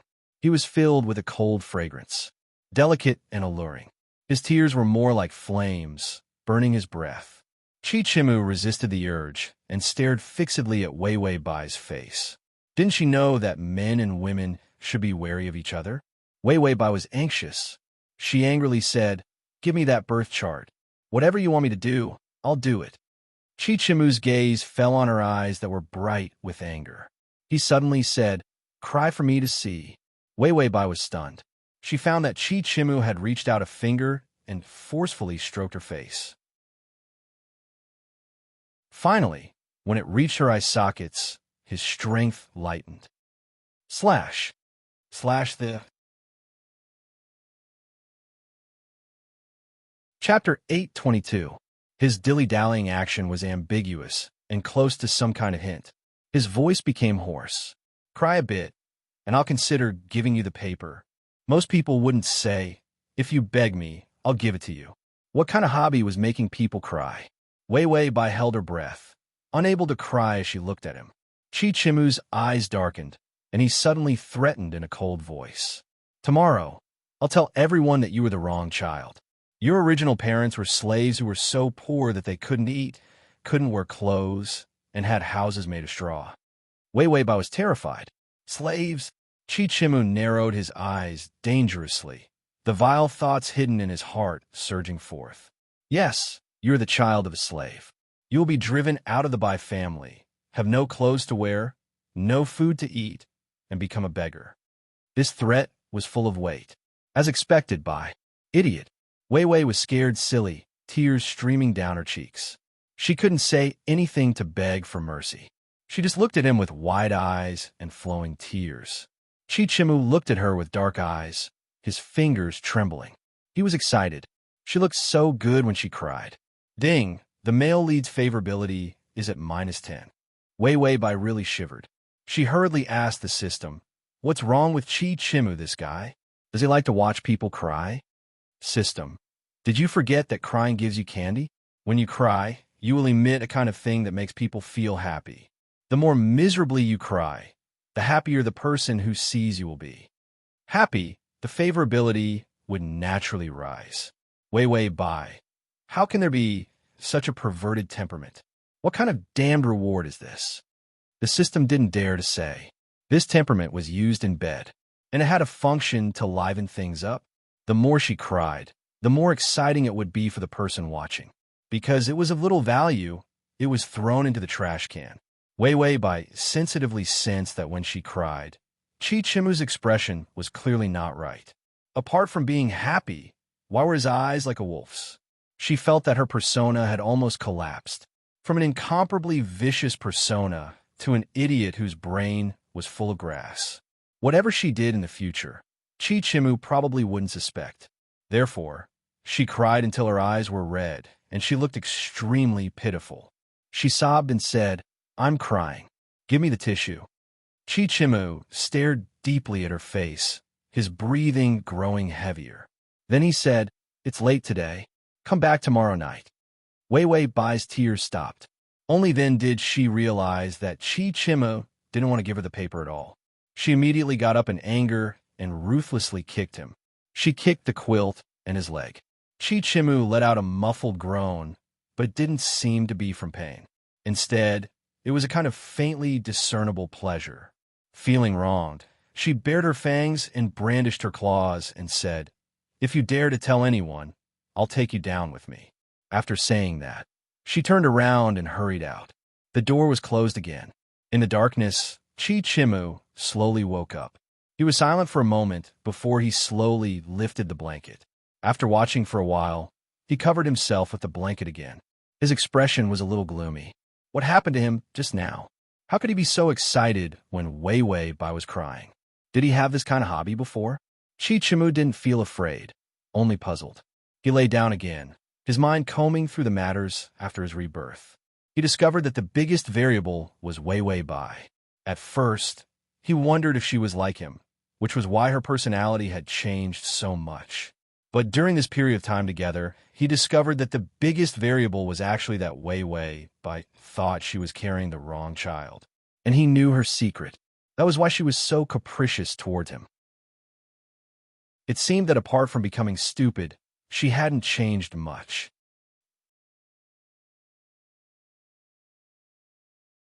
Chapter 823. Chichimu couldn't help but laugh. Halfway through, he discovered that the scent of orchids still lingered in the air. This smell of death. But it made him hot up, and his expression sank again. He had been reborn, so how could he change? When did this illness of seeing people cry, his body would burn up? Chichimu was unbearably hot. He could only get up and push away the quilt, then paced back and forth in the cold firewood room. After Wei Weibai returned to her room, the system vigilantly warned her. This crying and giving out candy temperament, other than making people happy, won't produce any other side effects. System, other than being happy, there are no other side effects. Excitement was also a type of happiness. Wei Weibai frowned in thought. Then this temperament isn't considered trash. If I cry at every turn in the future, won't the favorability easily rise? Chichimu was too vigilant. It was too difficult to brush up favorability. If crying once could raise the favorability a few points, then it would be considered profit. The system thought of the degree of excitement from this temperament and held back for a while before saying, "As long as you're happy." In any case, the worst-case scenario was to look at the bullet screen. There really weren't any other side effects. On the third night, the door to the firewood room opened again. Chichimu lit the oil lamp and leaned against the haystack, reading. He found that after Wei Wei Bai left last night, he forgot to lock the door, so he returned to his room in the morning when he saw that there weren't many people. Then he would take some things and come back. He pretended to be calm. Because he knew Wei Wei Bai's secret, he was disinclined to pretend to be a gentleman with her. Wei Wei Bai stood at the door, looking at him for a long time before hesitantly walking in. Chichima looked up and said with a smile, "Is Biamei here to bring me food?" Wei Wei Bai's face was taut, as though she was struggling with something. Chichima wasn't too vigilant. Such a stupid Wei Wei Bai really made him lose interest in fighting. He had many thoughts of bullying her, and he actually wanted to see her cry again. Wei Wei Bai suddenly gritted her teeth. Her eyes finally flashed with a hint of ruthlessness. Then, she raised her hand. The white powder was sprinkled on his face. Chichima's expression changed. His limbs went soft, and he couldn't get up. Wei Wei Bai snorted. "I know you won't give me the paper, so I'll have to torture you." Extorting a confession through torture? Chichimu's mind flashed back to his past life, to the things he had done in the darkness. He executed the ministers, tortured them into confessing, and tortured them. All kinds of punishments such as skinning, injecting needles, and pouring mercury flashed through his mind. Indeed, he had a vicious heart. Even if he was stupid, he was extremely stupid. Chichimu was somewhat annoyed that he had lost his vigilance. He looked at her expressionlessly. Wei Wei Bai took out a candle. Under the light, she sneered. "Do you know the consequences of provoking me? I will let you know what true pain is." Chichimu watched her take out a candle. The torture of flesh and blood filled with wax flashed through his mind. Cutting open a person's flesh and pouring hot wax into it, the pain was unbearable. His muscles were somewhat tight. The effect of the medicine wasn't too strong. After a period of time, he should be able to recover his strength.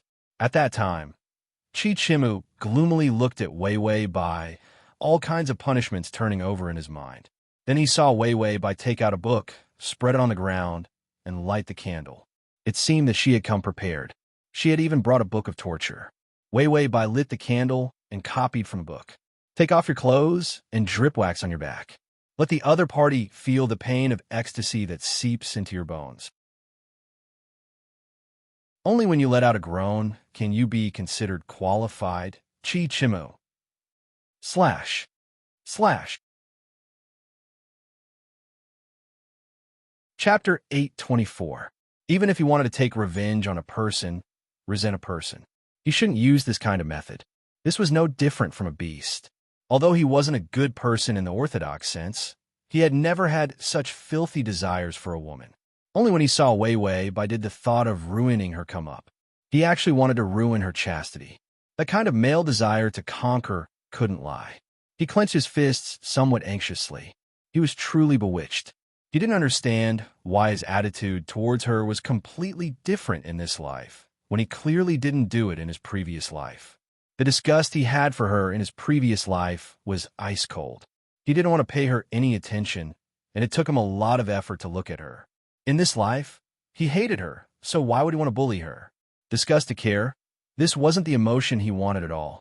Chichimu closed the door with a cold face and a burning body. Then he came back to lie down. He wanted to sleep, but when he touched something, it was actually a steamed bun. She clearly came to torture him tonight to extort a confession. She even brought him a steamed bun?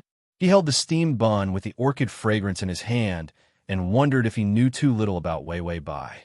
Although she was vicious, she was actually still a girl. So she still had some conscience. Chichimu took a bite of the steamed bun and stretched out his leg, bumping into something again. He got up and saw that it was that erotic torture book. His face darkened, and he immediately burned the book. Stupid beyond measure. Stupid beyond measure. How could this book be used to torture people? He truly knew too little about her. She wasn't vicious. She had a problem with her brain. Stupid like this, he didn't know how she had lived for so long. After burning the book, his heart burned, and he continued to gnaw on the steamed bun. Gnawing and gnawing, he finally frowned and looked down at the position below his abdomen. Damn it! Why hadn't the fire subsided yet? A body at this age was too impulsive. Ding! The male lead's favorability has increased to 3. A pitiful 3. It made the whimpering Wei by stop crying.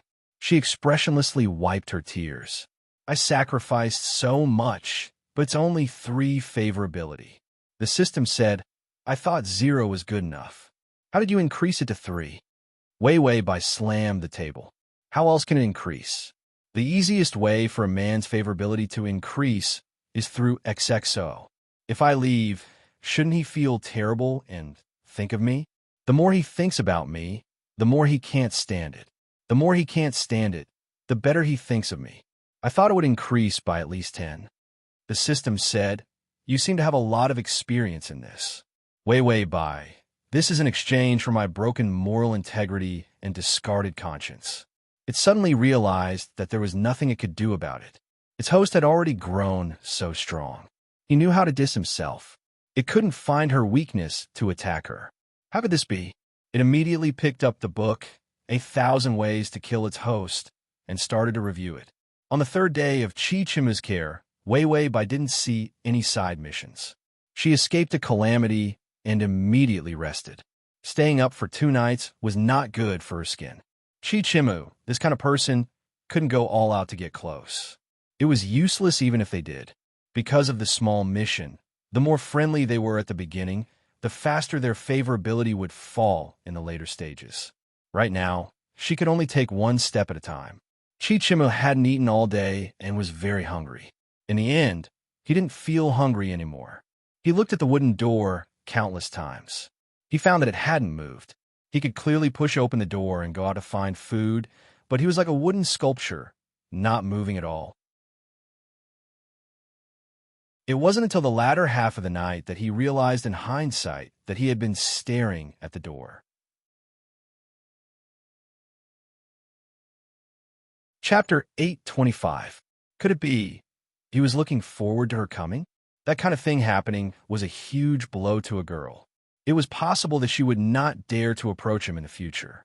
Chi Chimu lay on the haystack, his face gloomy and his eyes sharp. Suddenly, he sneered coldly. Whether she comes or not, I won't let her off. She owed him a lot of debts. He hadn't paid it off in his previous life. In this life, he would get it back. Chi Chimu closed his eyes, recuperating. Leaving the woodshed, he dealt with Wei Bai. This way, she wouldn't affect his mood. He slept for a long time before suddenly opening his eyes. His eyes were incomparably clear, and he couldn't help but look at the door. He found that the door still hadn't moved. He reached out to cover his eyes, and it was a long time before he could speak. Crazy, what were you thinking about her for? His mind was filled with the image of her milky white skin and her messy black hair wrapped around his body. Not seeing her could torment him. As expected, this woman had a natural enmity with him. Chi Chimu gritted his teeth. I should deal with her quickly. He couldn't let her affect him anymore. Ding!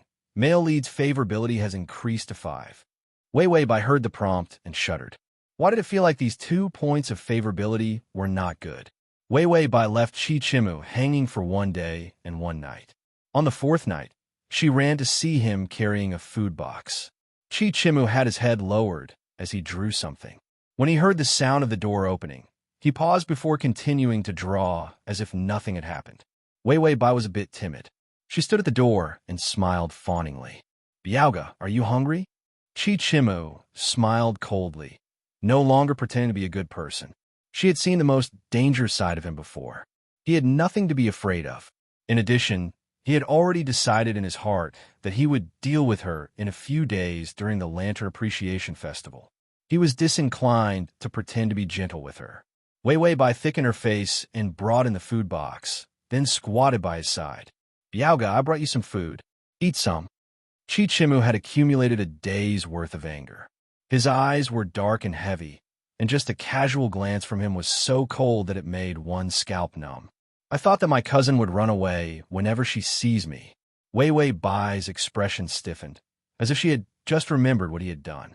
She suppressed the anger in her voice and carefully said, I know cousin is joking with me. I don't mind. He didn't mind speaking harshly and harshly. She had no talent for acting at all. Chi Chimu's voice deepened. You really don't mind? I can't forget your snow-white skin, your soft body, and your lips. Wei Wei Bai's expression changed greatly. Her fair cheeks were dyed red. She got up in anger. Chi Chimu, you are simply despicable and shameless, filthy and filthy. Don't think I'm afraid of you. If I really am driven out of the Bai family in the future, I will also make things difficult for you. If I go to hell, I will drag you down with me. After saying that, she glared at him fiercely. It's up to you whether you want to eat or not. I'll just let you starve to death. Bah, shameless. She turned around and left without hesitation. Chi Chimu was silent for a moment. Such a big reaction. Although her heart wasn't good, at least she wasn't the fickle type. She still had some redeeming qualities. Chi Chimu didn't realize that he had been looking for Wei Wei Bai's strong points all this time. After painting for a while, he felt dull and his stomach was hungry. Chi Chimu opened the food box and found all kinds of meat, as well as exquisite side dishes and a large bowl of rice, full to the brim. It was still warm, as if it had been taken out of the kitchen. It had been hurriedly brought over. Chapter 826. A scene appeared in Chi Chimu's mind. A beautiful young girl carrying a food box crossed the snow, her long hair fluttering as she hurried towards him. This feeling of being remembered, ding, the male lead's favorability has increased to 10. Chi Chimu's face reddened. How could he suddenly imagine such a shameful scene? He had been too bored recently. He sighed and then ate the food. After eating, he didn't wait for a moment. His abdominal pain was like a cramp, and he immediately pushed open the door and ran to the latrine. At first, he hadn't thought about the food. As a result, he had pooped all night and collapsed. Only then did he know that Wei Wei Bai had actually put croton in the food. He said weakly, Wei Wei Bai, you vicious woman. Ding, the male lead's favorability has increased to 7, decreased by 3. So much croton, it was to pull him to death. And Wei Wei Bai saw that her croton small task was completed again. She only felt that the future was dark. Useless system. When do you think this side task will end? Tongzi, who was reviewing the skills to attack the host, reflexively replied, endless. The earth is a circle. There is no end. Wei Wei Bai, what? Tongzi, accept your fate. It's impossible to stop bullying, not for a lifetime. -100 is your final destination. What strategy are you learning from others? Do you have a brain? Brainless Wei Wei Bai. Was her family's scumbag system infected with a virus? Should I spend some of my life points to reformat it a little? On the 5th day, Chi Chimu lay on a haystack with a pale face. She still hadn't come. After messing with him, did she think she could escape unscathed? Chi Chimu's face was frighteningly pale as he sneered. Halfway through his laughter, he clutched his abdomen, pulling until his muscles ached. Truly a nightmare. On the 6th day, the Bai family began to prepare for the Lantern Appreciation Festival. Wei Wei Bai read a book with nothing to do. The maid opened the window, and outside was the garden where the snow had stopped. Suddenly, the maid came over and bowed her head. Young Master Chi has come. During this time, Wei Wei Bai's softening attitude towards Chi Chimu has affected this servant. Although Chi Chimu was locked up, no one was allowed to bully him.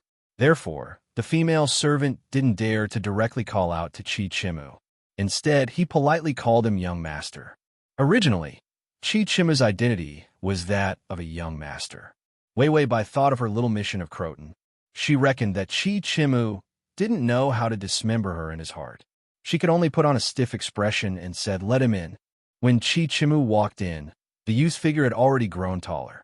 His slightly thin figure was as straight and elegant as a pine tree. His black eyes were like water, deep and filled with a warm light. But when he looked at her, the coldness in his eyes was like that of a venomous snake, making her shiver. He laughed softly and said, I'm here to help my cousin dress up. The newcomer did not come with good intentions. Bai Wei Wei choked out a sentence. No need. But Chi Chimu reached out and dragged her, pressing her in front of the dressing table, not giving her any time to refuse. Then he scooped up a handful of her black hair behind her, feeling the glossy texture of her hair. "Cousin, why are you being so polite with me? I've missed you very much." Wei Wei Bai's expression stiffened, her fingers curling nervously, as though she was thinking of those croton seeds. Chi Chimu saw her nervousness, and his smile deepened. Suddenly, the chatter of several older women came from outside the window. "Aya, you don't know. Recently, there have been people in the residence saying that it seems like someone was carried away wrongly." "That's right, I don't know who is so muddle-headed to carry the wrong child." The older women were only casually gossiping as they passed by. But Wei Wei Bai's face immediately paled. Chi Chimu took out his lipstick and smeared the red rouge on his fingers, slowly rubbing it over her delicate lips. He was incomparably intimate as he leaned against her ear, his warm breath blowing into her ear. His voice was gentle, but his words were very vicious. "Cousin, do you know who that wrongly carried away child is? Do you want me to continue advertising and let everyone know?" His revenge came quickly and bitterly. Wei Wei Bai's entire body stiffened, and she finally said with a trembling voice, "Don't." Chi Chimu's fingers ambiguously stroked her lips, his eyes dark. "It's not that easy to beg me now. Do you think I'm so easy to coax?" Wei Wei Bai was in a hurry to beg for mercy when she opened her mouth and suddenly paused. His finger had accidentally inserted itself into her lips. Wei Wei Bai anxiously closed her lips again, sucking on them. The moist and warm sensation made the two people tremble at the same time. Chi Chimu stiffened for a moment, a flush starting from behind his ears and spreading to his face.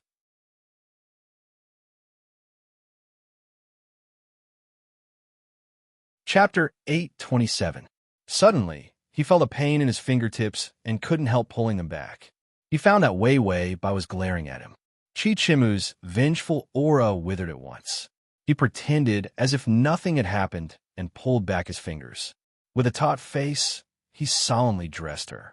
He didn't pretend to be overbearing like he was just now. Wei Wei Bai was also afraid that her secret would be exposed. She could only endure and not dare to make a sound, obediently dressing him up. When Chi Chimu had dressed her before, he had felt a sense of shame in his heart. Today, perhaps because he was holding something in his hands to restrain her, he used the attitude of a cat teasing a mouse to apply rouge on her. Without the unwillingness from before, he suddenly realized how close he was to her. His fingers brushed across her cheeks. Her flushed and delicate skin was more fragile than flower petals. His fingers brushed past her eyebrows and found that her brow bone was exquisite and beautiful, not a single point more or less. There was a natural flush at the corners of her eyes, faint but not obvious. It set off her pair of clean black jade eyes, making them even more beautiful. Wei Wei Bai felt her scalp go numb from his fingers. Why was the feeling of this infatuated man so strong? Because of her excitement, her face reddened even more, as if she was bashful and angry. Incomparably vivid. Chi Chimu paused in the middle of painting her, his eyes darkening. Ding! The male lead's favorability has increased to 10. Wei Wei Bai, this favorability was actually from touching her face. It rose even more abnormally. Chi Chimu suddenly smiled. "Biao Mei, in 2 days, let's go admire the lanterns together during the Lantern Festival." Wei Wei Bai trembled. She wanted to shake her head, but under the threat of his dark and silent gaze, she could only stiffly nod. Chi Chimu's smile was even more sincere. He suddenly felt that this black-hearted little sister of his wasn't so useless. At least, it was interesting to bully her. His nose was filled with a fragrance. He couldn't help but lower his head and smell her hair. It was also the scent of orchids. This smell reminded him of the feeling before death in his previous life. But that scene faded away, replaced by her fragile appearance as she lay under him, gasping for breath. Those nightmares of the past. It had actually turned into so many lovey-dovey images. Chi Chimu laughed silently. Ding! The male lead's favorability is at 12. He stroked her hair and even sniffed it. Then, her favorability towards him increased. Wei Wei Bai asked the system, "Why do I feel like this guy is becoming more and more like a tram addict?" The system replied solemnly, "Just touching and you'll gain favorability. If you take off your clothes, you'll gain at least 5 points of favorability. Then, you'll have 10 points of favorability. It's very easy for a fool to conquer you." Wei Wei Bai thought about it seriously and agreed, "You're right." The system was silent as it held onto the manual for insulting the host. Generally speaking, shouldn't the host be crying when the host is encouraged to sell her body like this? In the beginning, the host was so pure.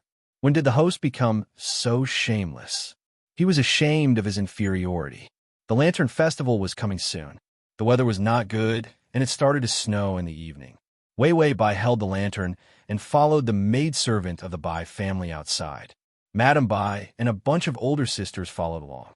They were going to guess the lantern riddles and watch the Lantern Festival. Because they rarely went out, everyone was very excited. Wei Wei Bai was absent-minded. "Where's Chi Chimu?" The system looked around for a moment. Went to guess the lantern riddles. Wei Wei Bai nodded and didn't ask again. She knew that something must have happened to Chi Chimu today. His favorability was only 12 points, which for a man with hatred in his heart was equivalent to nothing.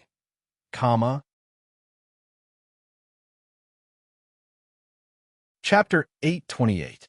Wei Wei Bai had a good idea of what to do and planned to counter each move when the time came. After looking at the lanterns for a while, Wei Wei Bai felt a bit bored. She saw the lantern riddles up ahead and found a circle of people. Many people were applauding. Wei Wei Bai and her sisters also squeezed over to take a look. They saw Chi Chimu standing on the platform of the lantern riddles. Tonight's lantern riddles finale was to guess the 100 riddles and obtain the best lantern that the lantern maker had worked on for a year. The lantern was a scene of the 4 seasons. It vividly produced the various colors of spring, summer, autumn, and winter. The lantern would also change the color of the light as the lantern turned. It was very amazing and beautiful. Chi Chimu had already guessed the 98 riddles correctly. Everyone couldn't help but stop to watch his expression. The people who were holding the lantern riddles were all crowded to one side. The 99 riddles had just been solved. Chi Chimu had only come up to solve the riddles out of boredom. After all, he still needed to wait for an opportunity to do what he wanted to do tonight. So before the opportunity appeared, he didn't go find Wei Wei Bai. Wei Wei Bai also didn't come to find him. He sneered in his heart, hiding a bit of displeasure in his heart. The 100th lantern riddle finally came a more difficult one. He pondered for a moment, his eyes casually sweeping over the bustling crowd. He didn't feel anything about so many people watching. After all, in his previous life, when he became the top scorer, there were many people watching. He had long become accustomed to being looked at with adoration. His line of sight suddenly paused. He blinked and turned his head to look at the place he had just swept over. The lights below were brilliant, and the crowd was bustling outside. Wei Wei Bai stood under the light, the warm shadows of the lantern flowing over her fair and beautiful face. She stood slender and elegant, wearing a crescent moon long dress and a fox fur cloak. Her long eyelashes pressed down on her eyes, bringing out a soft light as she stared blankly at him. It was as if he had become a beautiful scenery in her eyes. Chi Chimu was no stranger to this kind of gaze. Before his rebirth, after he became the top scorer, he often saw the adoring gazes of some people. It was also this kind. Chi Chimu's fingers clenched, his heartbeat quickening. How could she look at him like that when he was solving a riddle? She was no different from an ordinary little girl. Thinking of this, Chi Chimu fell silent again. Wei Wei Bai was indeed just a girl. Other than having a bad heart, she was no different from other girls. She liked rouge, face powder, and pretty jewelry. She would be very angry at his flirting. The young girl's inexperience and warmth had been displayed in his arms before. Therefore, when this kind of girl saw an outstanding man, she would naturally reveal a look of admiration. Chi Chimu couldn't help but puff out his chest. He was a little proud of his charm that could subdue his enemies. Ding, the male lead's favorability is at 15. He smiled faintly and deliberately chose a good posture, raising his head to reveal his handsome side profile, so that his handsome side was completely exposed in front of everyone. Then he said aloud the answer to the riddle. It was a round of applause. Chichimu maintained his handsome, jade-like appearance, stealthily glancing sideways. The place where Wei Wei Bai had been standing was empty. Chichimu, fancy that he had put on such a good appearance. Chichimu's complacency from solving 100 riddles disappeared in an instant.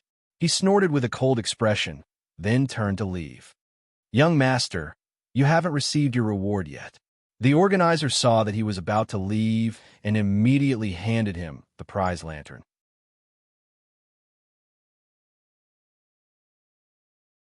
Chapter 829. Chichimu originally wanted to refuse, but then he saw that this lamp was really exquisite, the kind of exquisite and beautiful thing that girls like the most. For a moment, he unexpectedly reached out and took it. Then he turned his head and left the stage. Amidst the bustling crowd, his face was dark and gloomy, without the slightest trace of his handsomeness on the stage. His mood inexplicably soured.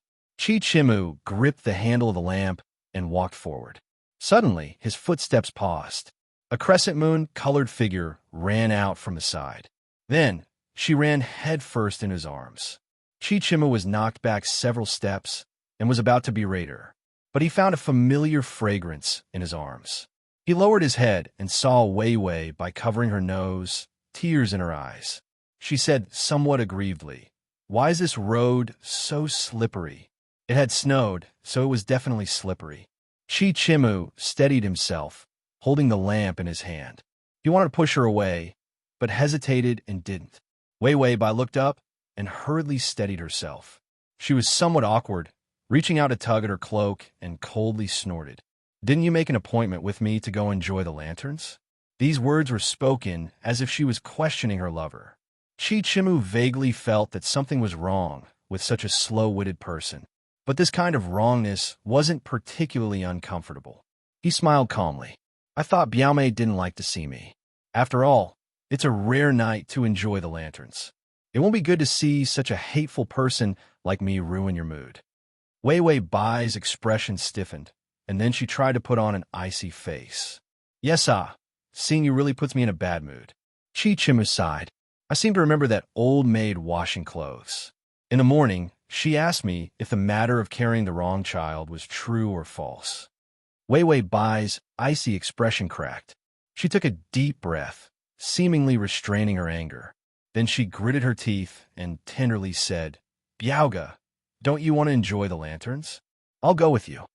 Chichimu smiled, a trace of warmth in his eyes. He put on an act and said, "My hands are a bit tired. This lamp is a bit heavy." Wei Wei Bai immediately reached out. "I'll do it." Chichimu immediately handed the lamp to her. Wei Wei Bai looked at the lights. They were exquisitely made for the 4 seasons and the different colors of the lights.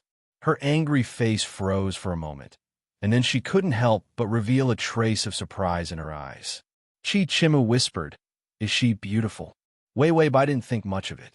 "Very beautiful." Chichimu. This is only possible after answering 100 riddles correctly. Bai Weiwei stared at the lights, no different from a little girl. She didn't even pay attention to what she was saying. No one has ever been able to answer 100 riddles correctly. When I was young, I always hoped that someone would be able to answer them because the prize lights were so beautiful. I've even answered them myself, but I was kicked out after answering only 3 questions correctly. She looked down at the lamp as she spoke. His bright black eyes were filled with surprise. Because her head was lowered, her fair neck was exposed, making her look elegant and soft. With her current appearance, who would have thought that her torturing methods would be so vicious? Chichimu's gaze deepened. He stared at her and suddenly said, "If I answer correctly, I'll give you the lamp, okay?"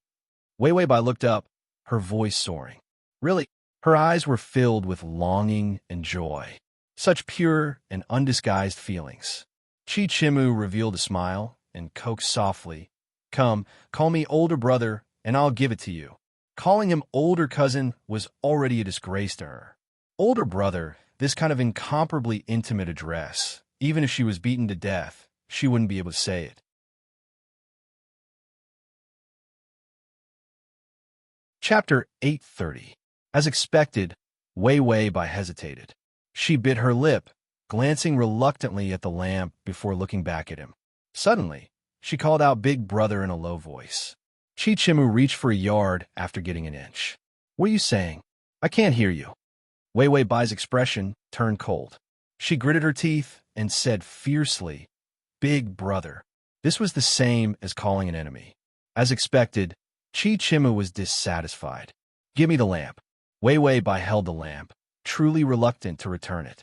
After all, such an exquisite lamp, apart from the imperial palace, couldn't be bought elsewhere, even if one had money. She threw caution to the wind, blushing as she said softly, Big Brother. This Big Brother carried a lingering ending note. Perhaps because of nervousness, the ending note trembled, adding a hint of seduction. Chichimu felt his ears itch, if not for her pure face. He wondered if she was deliberately seducing him. Seducing him? He thought that she couldn't wait for him to die. How could she seduce him?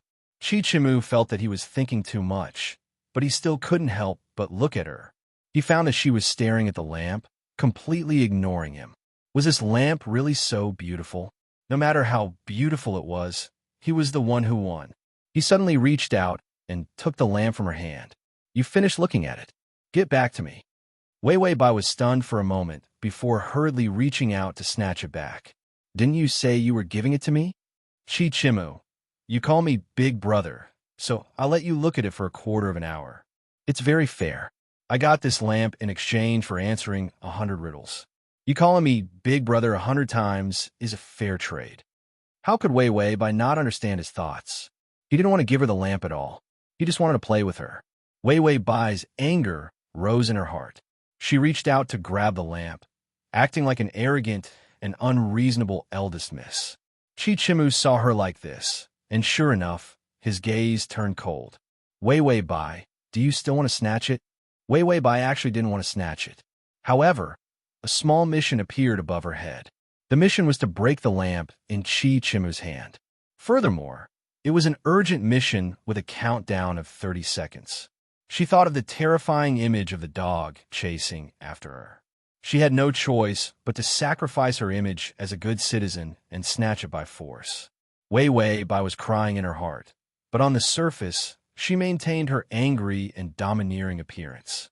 She coldly said, You played me, yet you still dare to talk to me like this. After saying that, she fiercely pulled at his lamp, but when the two of them were pulling, the lamp handle broke. The lamp smashed into the snow and shattered. Wei Wei Bai and Chichimu were both stunned. A cold light flashed in Chichimu's eyes. He raised his eyes to look at her as if he was looking at a dead person. I thought you had restrained yourself during this period of time, but it turns out that you're still the same. I don't need to be soft-hearted to you anymore. Wei Wei Bai looked at him in confusion. What did he mean? Just as he was thinking this, he suddenly heard a scream. In the distance, a group of horses was approaching. It was a group of bandits from the mountains outside the city. They actually took advantage of the Lantern Appreciation Festival. They came to plunder the city. Wei Wei Bai's face was deathly pale. She retreated a few steps, about to run. Chichimu fiercely grabbed her wrist. Under the light, he was as cold as an evil spirit. Biaomei, do you know what will happen if you are plundered by bandits? Wei Wei Bai looked at him in horror. Don't, Biaomei, you can't do this to me. Chichimu's heart was pierced by her gaze, and he became even more ruthless. You will never know how much I hate you. After saying this, he pushed her towards the group of horses. He remembered that in his previous life, this year's Lantern Appreciation Festival had been plundered by a group of bandits. They had snatched away many women and money, and not a single one of those women had returned alive. Chichimu. Bai Weiwei's scream rang out, choked with helpless sobs. Chichimu's footsteps paused. He turned back to see Wei Wei Bai being held hostage by a bandit on a horse. He gritted his teeth, looking at her with red eyes. His heart hardened. After planning for so long, he could finally end the woman who had killed him in his previous life. He should be happy. Chichimu mercilessly turned around, lifting his feet to leave. He didn't take 2 steps. Suddenly, someone hammered him in the back. His body went soft, and before he could fall, he was pulled onto the back of a horse by a bandit. A bandit next to him shouted, Why are you snatching a man?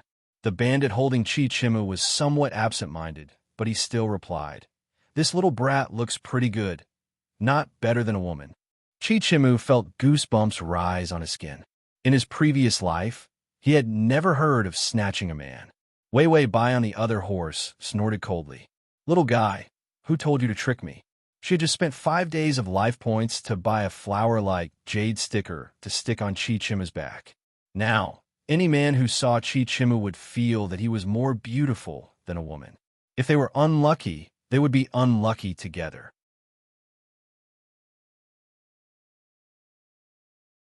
Chapter 831. The sound of horse hooves disrupted the black night. Trampled lanterns were everywhere in the city. The bandit team that had finished robbing had quickly left the city. On the bumpy horseback, Wei Wei Bai and Chi-Chimu both looked like they had eaten. There was a resting place at the foot of the bandits' mountain. It was also where the horses were placed. The bandits happily threw the money they had plundered on the table, shouting that they wanted to drink.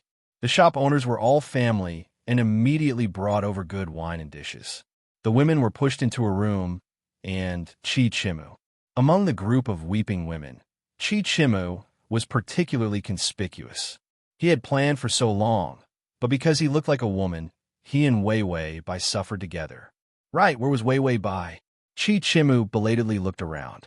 He immediately looked at the group of crying women and found Wei Wei Bai leaning against the wall in the corner, her head tilted, her face pale. Chi-Chimu stared at her with a cold expression. He found that she seemed to be in pain. She had never ridden a horse before, and the first time was directly pressed against the horse's back. The intense jolting was indeed very painful. Chi-Chimu heard the group of bandits shouting outside the door, happily drinking and eating meat. His brows grew even colder. If not for his lack of physical strength, he wouldn't have been robbed like this. When he thought of how that bandit had treated him as a woman, his face turned even darker. The places touched by that bandit felt like thousands of ants were crawling on his body, and he couldn't help but pat his clothes. Chi-Chimu glanced at Wei Wei Bai again. He found that sweat had appeared on her forehead, and she looked even more uncomfortable than before. Chi-Chimu hesitated for a moment before standing up, bypassing the crying women and walking to her side. He carefully reached out, wanting to touch her forehead. His hand had just touched her forehead when he was slapped hard. Wei Wei Bai opened her eyes in horror and found that it was Chi-Chimu. But instead of letting out a sigh of relief, she became even more alarmed. Chi-Chimu, do you hate me that much? This question was filled with inconceivable anger. There were also traces of fragile disbelief. Chi-Chimu retracted his finger, his eyes suppressing some kind of intense emotion. After a long time, he sneered. Hating you takes too much effort. Hating you is enough. A trace of sadness flashed through Wei Wei Bai's eyes, and her eyes turned red. Tears seemed to be about to fall. However, she stubbornly refused to drop it, as if she was trying to maintain her last shred of dignity. Chi-Chimu's breath caught. He finally lowered his head, but his words were still unforgiving. You better not cry. The more you cry, the more interested those bandits will be in you. This sentence sounded like a threat. But Chi-Chimu recalled when she cried, her clean eyes, sparkling in translucent tears, as well as that fragile expression that aroused one's sadistic interest. All men have the same desires.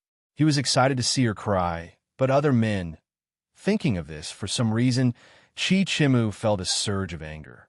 It was as if she didn't want anyone to see Wei Wei Bai cry. Especially when she was crying, she looked so seductive. No. Not only was her crying seductive, every expression was seductive. She clearly had an innocent and cute round face, but she had a seductive temperament and a vicious heart. How could a woman grow up like this? When Wei Wei Bai heard his words, she immediately gritted her teeth and glared fiercely at him. She didn't cry, but it aroused her hatred. I won't let you go. Now that you've been caught, neither of us can escape. I said that even if I go to hell, I'll pull you down with me.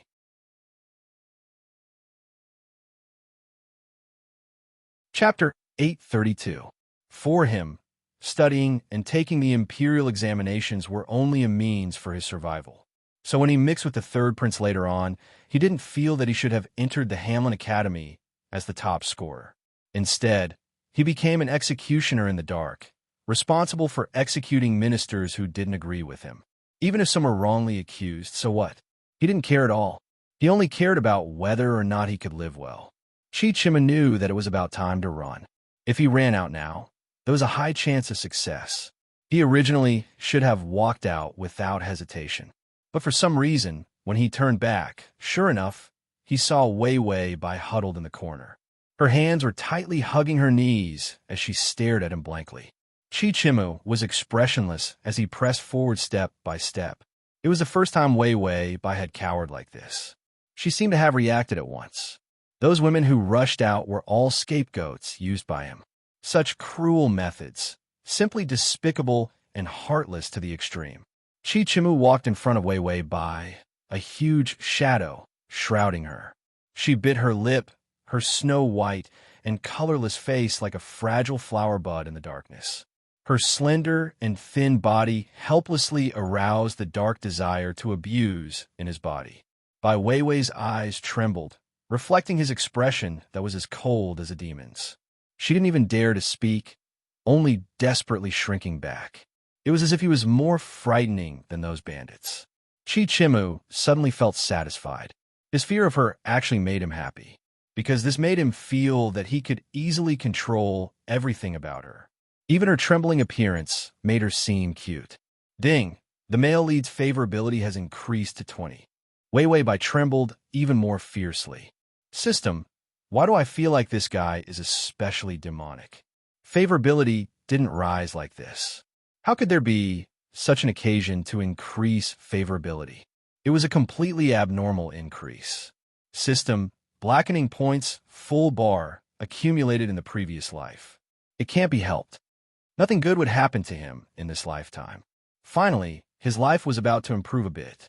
In the end, he was made to die by a cup of tea from the original owner's mother, plus the scent of orchids. Any person would blacken into a demonic beast. So Chichimu's conduct wasn't surprising. Chichimu crouched down and reached out his icy fingers to grab her delicate neck. He didn't use force, but his fingers gently stroked her skin, appearing especially ambiguous and unreasonable. He lowered his voice and said hoarsely, "Come with me, be good." The lingering sound was. But his eyes were full of murderous intent. If she didn't go with him, he would. Chichimu truly did have this thought. He thought, rather than letting her be defiled by bandits, he might as well strangle her to death. He had the bandits to cover for him anyway. This was a good. The two people were in a deadlock for a while, before Bai Weiwei seemed to accept her fate and nodded. Chichimu's fingers stiffened for a moment before he discovered that he had also breathed a sigh of relief. When he came back to his senses, he felt that his reaction was particularly laughable. Time was limited, so he immediately grabbed her hand and rushed out. They rushed out of the room. It was a bloody scene outside.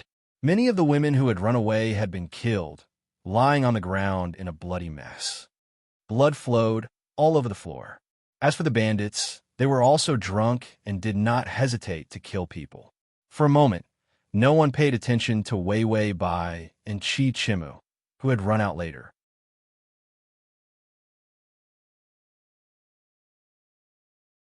Chapter 833. Chichimu was very calm, his mind already having a rough map of this black inn. He grabbed Wei Wei Bai's wrist, as though afraid that she would be separated from him, and quickly ran to the next room. Wei Wei Bai's face was deathly pale as she looked at him blankly. "What are you doing? Shouldn't this be the time to escape?" Chichimu's eyes were grave, his expression cold and cruel. "Daring to catch me? How could I not give them a little gift?" There was some kerosene in this room. Moreover, the inn was made of wood, and he knew at a glance that this wood was very flammable. Even if it had snowed, the wood was very dry. As long as one room caught fire, the entire inn couldn't be saved. Chichimu pushed open the window, then turned to pick up Wei Wei Bai. Wei Wei Bai struggled. Chichimu slapped her butt and said with a frown, "Don't make trouble." Wei Wei Bai's body stiffened. She had already been pushed out of the window. Outside the window was a thick layer of snow, but she didn't feel any pain when she fell.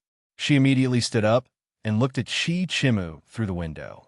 She saw him methodically opening the cans of kerosene and pouring it all over the room. Outside, the bandits were still slaughtering and chasing women. But he seemed to be unaffected by it and prepared everything well. This quality of his heart was too frightening. Chi Chimu jumped out of the window, still holding the oil lamp in his hand.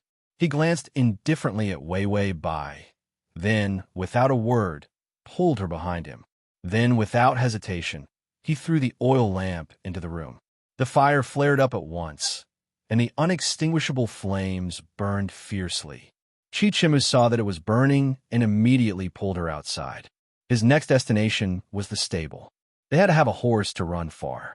When they arrived at the stable, they saw a horse. Chi Chimu untied the reins and wanted to pick up Wei Wei Bai, but the horse was too high. He couldn't carry her that high. This physical strength, the scene was very awkward. A corner of Chi Chimu's calm expression shattered. He snorted, "Get on yourself." Wei Wei Bai could only get on the horse clumsily. Chi Chimu also followed, and with a flick of the reins, the horse broke into a gallop.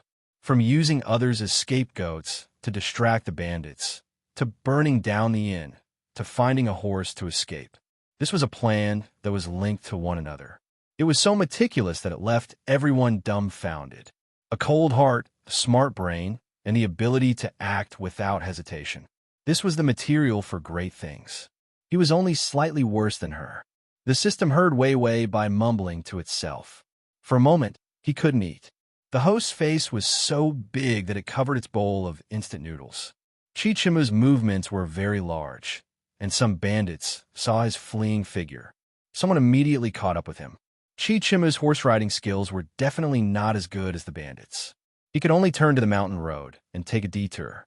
After running for a while, Chi Chimu made use of the strategic terrain to throw off most of the people. In the end, there was only one bandit left in hot pursuit.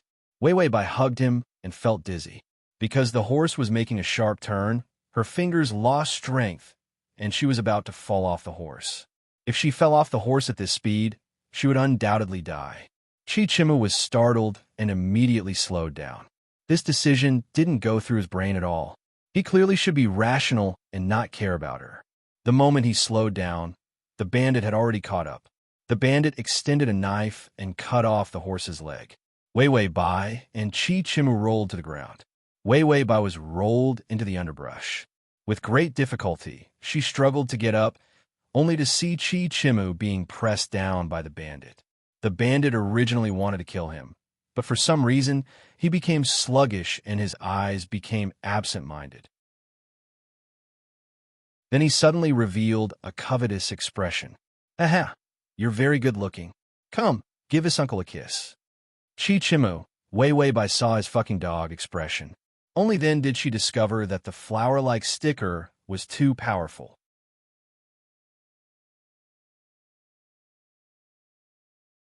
Chapter 834. The bandit's eyes were red. He only felt that Chi Chimu's flower-like face was simply the number one beauty in the world. He held a knife in his hand and pressed it against Chi Chimu's body. His bearded face was about to approach Chi Chimu. Even in the face of death, Chi Chimu didn't have excessive emotional fluctuations. As a result, he experienced for the first time what was called the feeling of his scalp exploding. Disgust, humiliation, goosebumps, as well as anger all exploded. He said word by word, "If you dare to touch me, I will make 3 generations of you not have a good death." He was a man of his word, digging up graves, slaughtering young children. He could do it all, but his murderous appearance, in the eyes of the bandit, was like a coquettish act with pink bubbles. Don't be afraid that this grandpa will defile you. This grandpa will take you as my 18th concubine. Chi Chimu's cold and hard expression cracked. What the hell was an 18th concubine? He suddenly sneered. "You try." The bandit recklessly approached, wanting to kiss him, but his instinctive desire to survive made him abruptly retreat. He was also an expert in the bandit team. This time, he was the leader of the group that organized the robbery in the city. Although Chi Chimu's movements were fast, he wasn't a martial artist. Before the hairpin in his hand could touch the bandit's neck, it was ruthlessly knocked away by the bandit. Chi-Chimu's hand shook, knowing that he had encountered Tough Nut. His expression changed, but his movements weren't slow. He immediately rolled away, wanting to escape.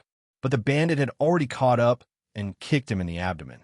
The sharp pain caused Chi-Chimu to lose his ability to move.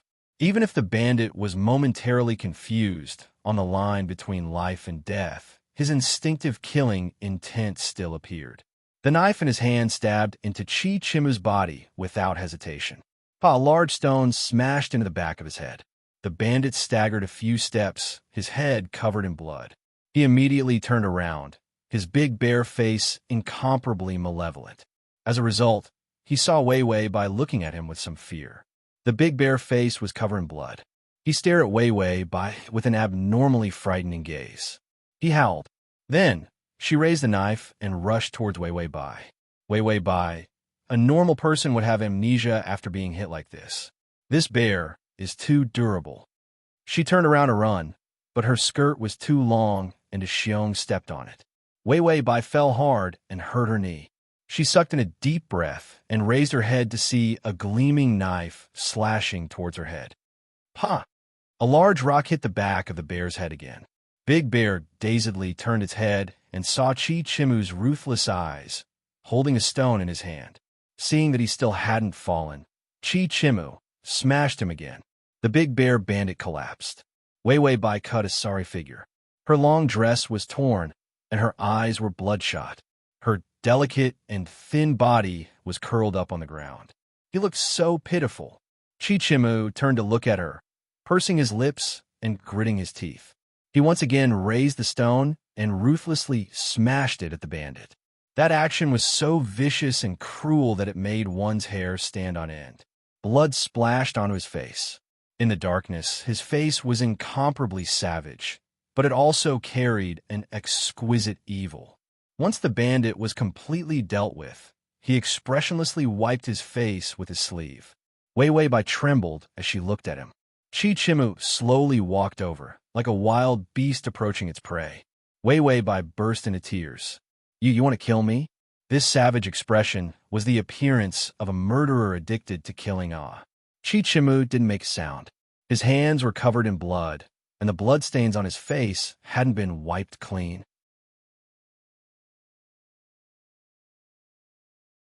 Chapter 835.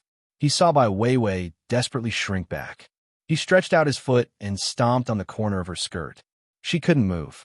Then he crouched down and gently cupped her face. In the darkness, his fingers brushed past the tears at the corners of her eyes, his voice low and hoarse. Why did you save me? Wei Wei Bai's lips trembled, her almond eyes wide open like a weak kitten, provoking tender affection and making people wish to lock her up. Chi-Chimu's eyes darkened. The movements of his hands also became rough. He repeated, "Why did you save me?" Wei Wei Bai was clearly scared to death, but she still stubbornly replied, "Who saved you? I just wanted to kill him and save myself." The big bear bandit killed Chi-Chimu. The second was to kill her. Chi-Chimu didn't believe it. He revealed a twisted smile. "Like me, B.A.? Do you like me?" Wei Wei Bai was dazed for a moment, then immediately shook her head. No, impossible. She denied it 3 times. Chi-Chimu didn't show any expression, but fiercely wiped away her tears with his fingers. He sneered but didn't mock her. Then he firmly grasped her wrist and pulled her up from the ground. "Let's go. Someone will catch up soon."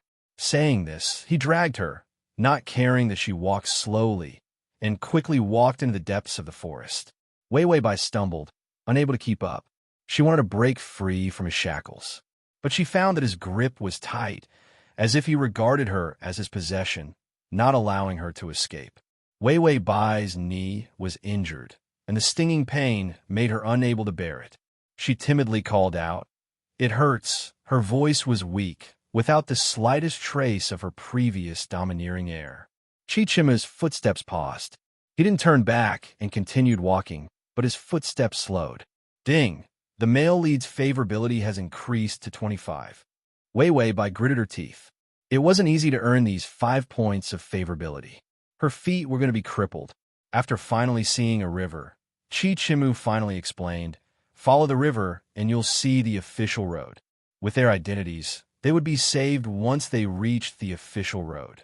Bai Weiwei had no choice but to force herself to follow him. Although Qi Chimu's physical strength was average, he had suffered hardships, and his endurance was very strong. He would have no problem reaching the main road if he walked all the way until dawn. But Weiwei Bai couldn't do it. Her character wasn't the kind of person who could bear hardships. If everything went smoothly, she would follow him to the official road. It would be strange if Qi Chimu didn't suspect that she had changed her core. More importantly, he had to increase his favorability. Taking advantage of the fact that the side mission hadn't come out yet, he had to hurry up and farm as many favorability points as possible. Especially Qi Chimu, who was too savage. Apart from his poor stamina, his physical fitness was also lacking. His character and temperament were truly that of a great demon king. If she didn't increase her favorability, she felt that she would be killed by him at any moment. Therefore, when Weiwei Bai saw a hole, she immediately stepped into it without hesitation. With this stomp, it was truly thrown forward. She didn't even want her face anymore. With this fall, it was estimated that there would be several large bruises on her face. Qi Chimu was startled and almost instinctively reached out to grab her. In the end, the momentum was too great and he was overwhelmed. Qi Chimu fell to the ground, and Weiwei Bai fell into his arms. He coughed several times, gasping in pain. "You!" He glared at her. In the end, he found that she was lying on his chest, her black eyes looking at him with pity and fear. She seemed to know that she was wrong and said with some fear, "My foot hurts. It wasn't intentional."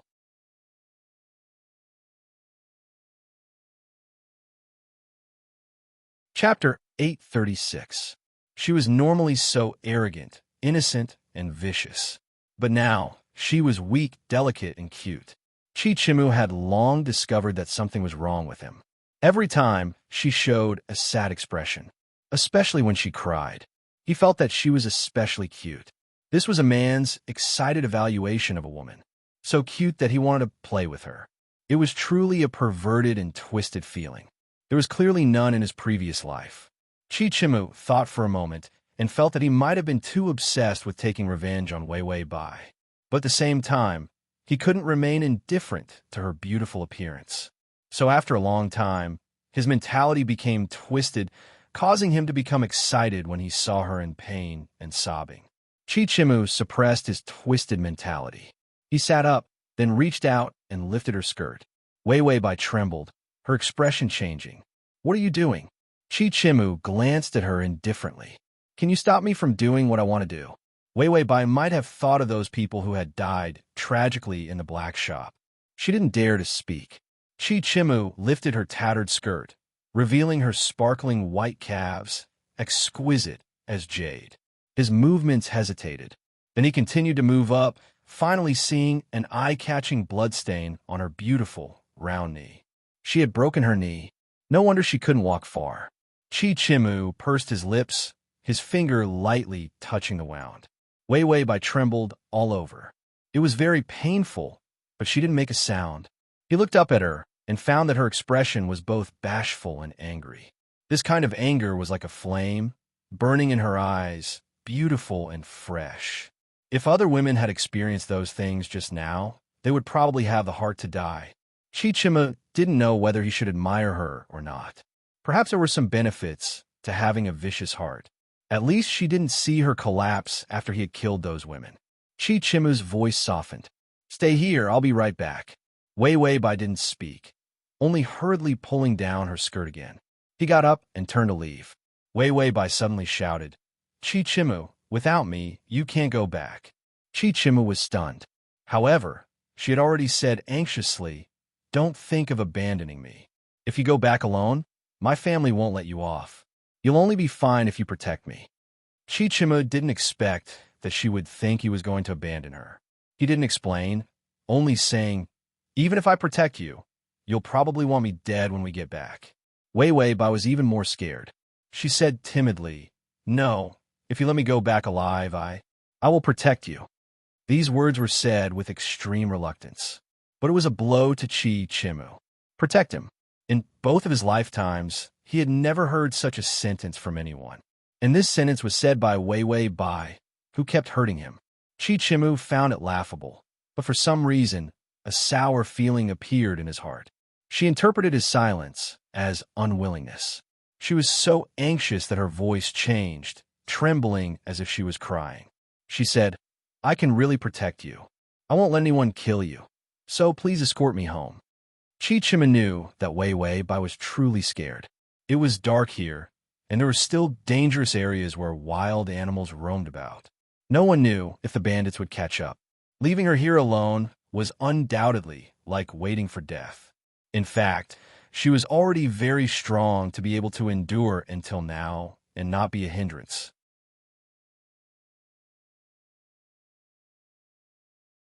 Chapter 837. Madame Bai's expression immediately changed, and she said fiercely, "As expected, it's a wolf cub who doesn't know what's good for him. Come, tie him up and bring him back. Also, immediately send the young miss home." With that, a few male servants immediately swarmed forward and tied up Chi Chimu. Wei Wei Bai was also escorted into the carriage by the female servants. At this time, she couldn't immediately change her words and say that she was just joking. Bai Wei Wei turned back and saw Chi Chimu staring fixedly at her, the light in his eyes burning like fire. He suddenly sneered, incomparably mocking. Then he lowered his eyes and didn't say anything, his entire person becoming even colder and more ruthless. Wei Wei Bai was taken home, and after she said those words that dropped the favorability, she kept waiting for the sound of the favorability plummeting. In the end, when she reached the Bai family, there was no reminder. She didn't know if Chi Chimu was beaten to death. She held her forehead as she watched the female servants carry warm water back and forth, pouring it into the large bathtub. Wei Wei Bai rubbed her temples and finally couldn't help but ask the system, "Side mission, when will it be completed?" "System, there's still some left. In the previous life, the original host bullied the male, lead too many ways. The side mission still chooses the main bullying method, but it can't stand bullying too many times." "Wei Wei Bai, can I know what the next side mission is?" She had to repeat the bullying methods of the previous life, but those bullying methods were all broken. The data before her rebirth couldn't be consulted. System, random, unable to inquire. Wei Wei Bai was also silent. She finally sighed. "Besides being able to chat with me or diss me, what other use do you have?" The system had a virtuous expression. "I can still buy you discounted goods." Wei Wei Bai held her head in despair. Their friendship was over. It was better to untie this trashy system. She felt that this kind of side mission was completely hell mode, without any end. Just as she had a little bit of favorability, she was forced to stab a target. Even if she put in more effort, she couldn't attack. He finally understood why this mission was so long and why the host shouldn't be tormented like this. Wei Wei Bai was about to take off her clothes and take a shower, but when she lifted her skirt and saw the bandages on her knees, she thought for a while and put them down. She said, "This era is especially old-fashioned." The system took a bite of the instant noodles and immediately replied, "Very old-fashioned. If a woman's feet are seen by a man, she will lose her virginity and will have to hang herself. There are also things like being drowned in a pig cage for adultery and being burned on a wooden pole for messing around before marriage." Wei Wei Bai's face darkened. This was too old-fashioned. The maidservant had already prepared the water and was about to help her bathe. Wei Wei Bai immediately put on a haggard and pale appearance, looking at the female servant with empty eyes. Then she said weakly, "I'll wash it later." He looked like he had suffered a huge blow. The female servant hesitated for a moment before retreating. Then Wei Wei Bai stared expressionlessly at the door. With great difficulty, she finally saw Madame Bai's head maidservant run over. She quickly reached out and messed up her hair even more and deliberately tore the hem of her skirt to make it look even more tattered. Then she rubbed her eyes, making herself look sad and miserable. Okay, she had an image. The maidservant really did come to invite her to the room in the rear courtyard. That was used all year round to punish servants who made mistakes. There was also the punishment of some heirs who made big mistakes. When Wei Wei Bai was invited here by the maidservant, she saw Chi Chimu tied to a pillar in the room. His head was bowed, and his body was covered in wounds. Madame Bai sat in a chair, trembling with anger.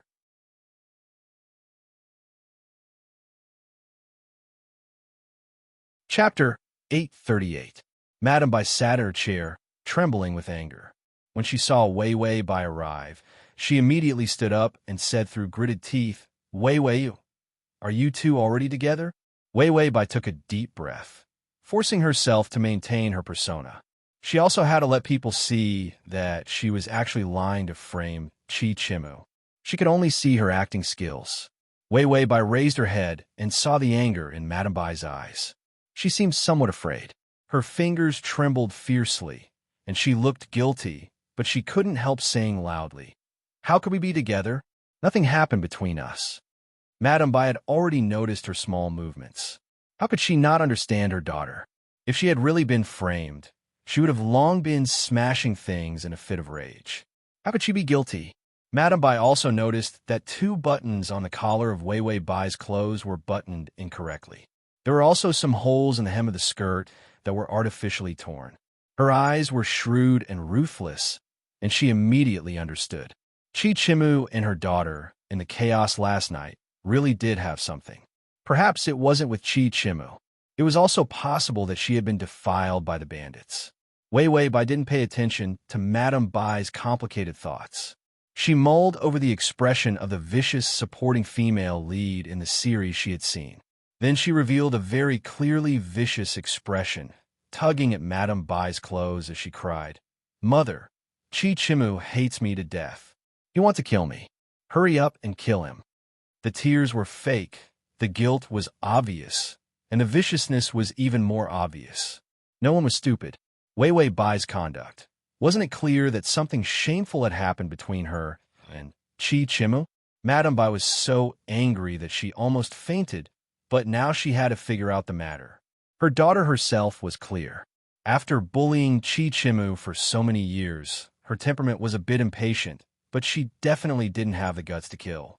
Last night, after being kidnapped by the bandits, escaping, and coming to the official road to ask for help, it must have been Chi Chimu who had guided her. Because she knew that her daughter, who had barely left the house, certainly didn't have this kind of ability. This was equivalent to saving Wei Wei Bai. But as soon as Wei Wei Bai returned, she wanted to kill Chi Chimu. Madame Bai's voice finally trembled. "Wei Wei, tell me, were you robbed?" Wei Wei Bai immediately said, "No, I didn't." "Mother, you have to believe me." Madame Bai saw that the guilt and fear in Wei Wei Bai's eyes became even more obvious. As expected, it had been defiled by bandits. And Chi Chimu was a witness. So Wei Wei Bai wanted to kill him as soon as she returned. Madame Bai's heart ached so much that she staggered a few steps before steadying herself. Her eyes hardened. Killing Chi Chimu and hiding this matter might have been the right thing to do. He had just thought of that. Chi Chimu, who had been keeping his head down, finally raised it with some effort. He looked at Wei Wei Bai with dark eyes.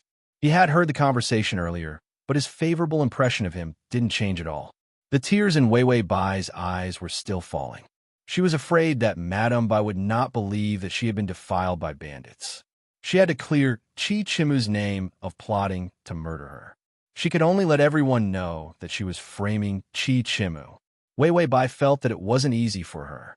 After framing Chi Chimu, she had to work hard to act like she was framing him. Madame Bai completely believed her.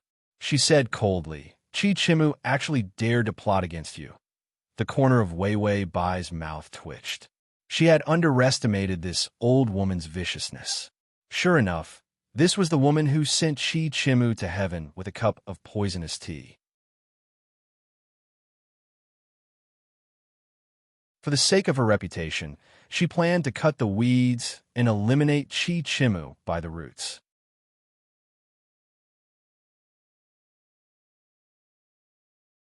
Chapter 839. Chi Chimu suddenly said softly, "Kill me, B.A.?" Bai Ne was startled, then turned to look at him.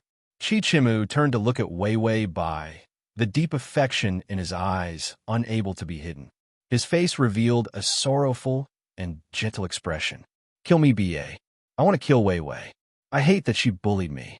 That time in the ice water, I didn't want to save her. I wanted to kill her. And no one believed this at all. Who would jump into ice water to save someone? Wasn't this an unnecessary move with one's life? Bai Nei recalled how Qi Chimu had risked his life to save Wei Wei Bai, and even her vicious heart softened. But why did he take the blame on himself? Bai Nei saw the unconcealable feelings in Qi Chimu's eyes, and her mind was struck by lightning. Could it be that Qi Chimu, towards her daughter, Qi Chimu gazed deeply at Wei Wei Bai, the infatuation in his eyes, unable to be hidden? I hate her. Last night, I deliberately caused her to be taken away by bandits, so kill me, B.A. I hate her was not much different from saying that I love her. Was Bai Nei so easy to fool? Yes, very easy to fool. She had stepped into Qi Chimu's trap. Then how did you appear in the bandit's lair and save her? Don't you hate Wei Wei? He clearly liked her daughter. Bai Nei believed that she couldn't have misjudged the feelings in his eyes. Qi Chimu's expression changed as expected. I was also taken away. Bai Nei sneered. Everyone knows that the bandits have been causing trouble for more than a decade and haven't kidnapped a man. Could it be that you look like a woman? Qi Chimu felt like he'd been stabbed with a knife.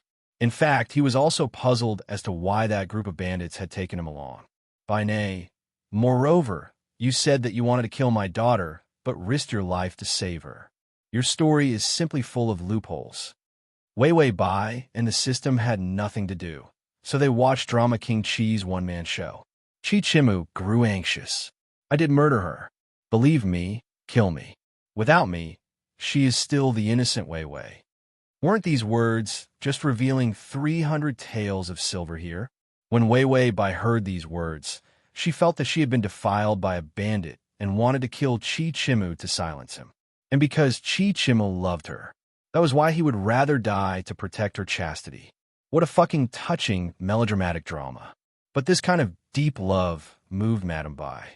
This made her think of another way to protect Wei Wei Bai's innocence. It should be true that Wei Wei Bai was defiled by bandits, and because she was kidnapped by bandits, it was impossible for her to be married off. Even killing Qi Chimu wouldn't help matters. But if Wei Wei Bai was married to Qi Chimu? No, Madame Bai thought of her own child who had died tragically. Her only son. Hatred welled up in her heart. It was better to kill Qi Chimu. Madame Bai was just about to order people to beat Qi Chimu to death. Wei Wei Bai suddenly hissed. It hurts. Madame Bai frowned. What's the matter? Wei Wei Bai gritted her teeth. I hurt my foot last night. Saying this, she couldn't help but lift her skirt. Qi Chimu immediately seized the opportunity, his expression changing greatly. Don't let people see your knee. Wei Wei Bai paused and looked up at him in a daze. She wanted to lift her skirt to remind Madame Bai that there was still a cloth tied around her knee. In the end, Qi Chimu helped her shout it out. This time, no one could help but look at her knee. Madame Bai felt that something was wrong. Sit down. Wei Wei Bai immediately sat down with a stupid expression, not knowing where she had gone wrong. There were only female servants present, so there was no need to avoid arousing suspicion. As for Qi Chimu, he was no different from a dead man.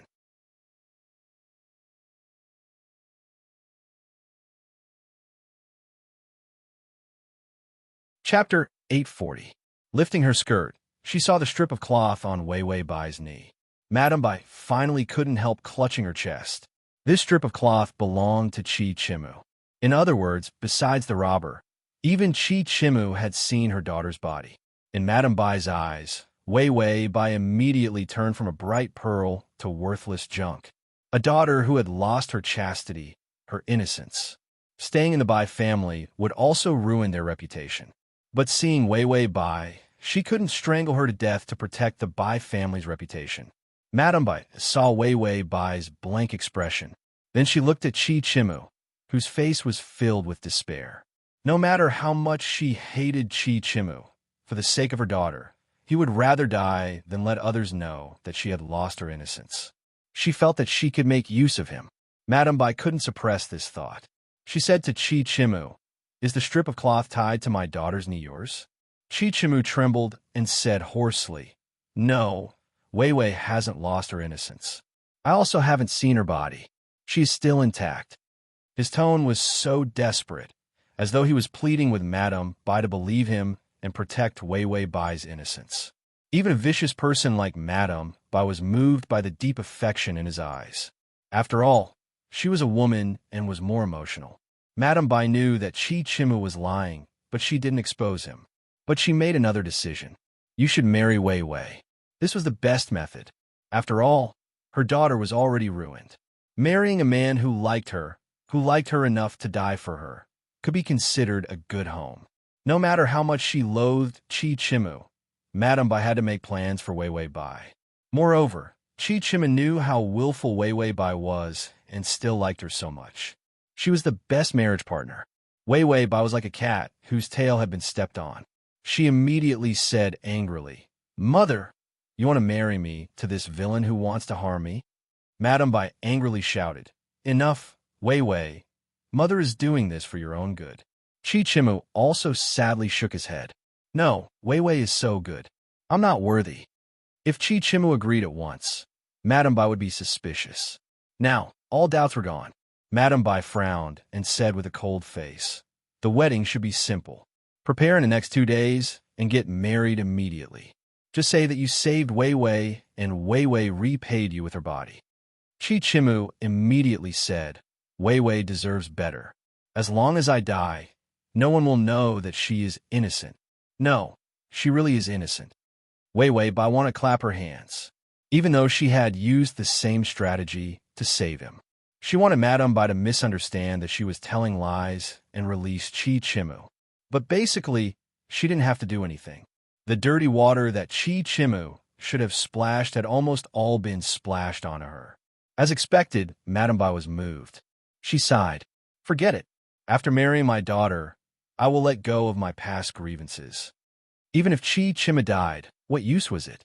Everyone knew that Wei Wei Bai had been kidnapped by bandits." Saying this, she disregarded Wei Wei Bai's objections and untied Qi Chimu's ropes. "Send young Master Biao back to rest." These words acknowledged Qi Chimu's status. Bai Wei Wei had a shocked expression on her face, completely unable to understand the situation. When Qi Chimu was helped past her, he suddenly reached out and grabbed her sleeve. "Wei Wei, it's all my fault. I couldn't protect you." His voice was sorrowful and affectionate, without regret. But his eyes were sinister and full of laughter, sending a chill down one's spine. Wei Wei Bai was stunned, somewhat afraid.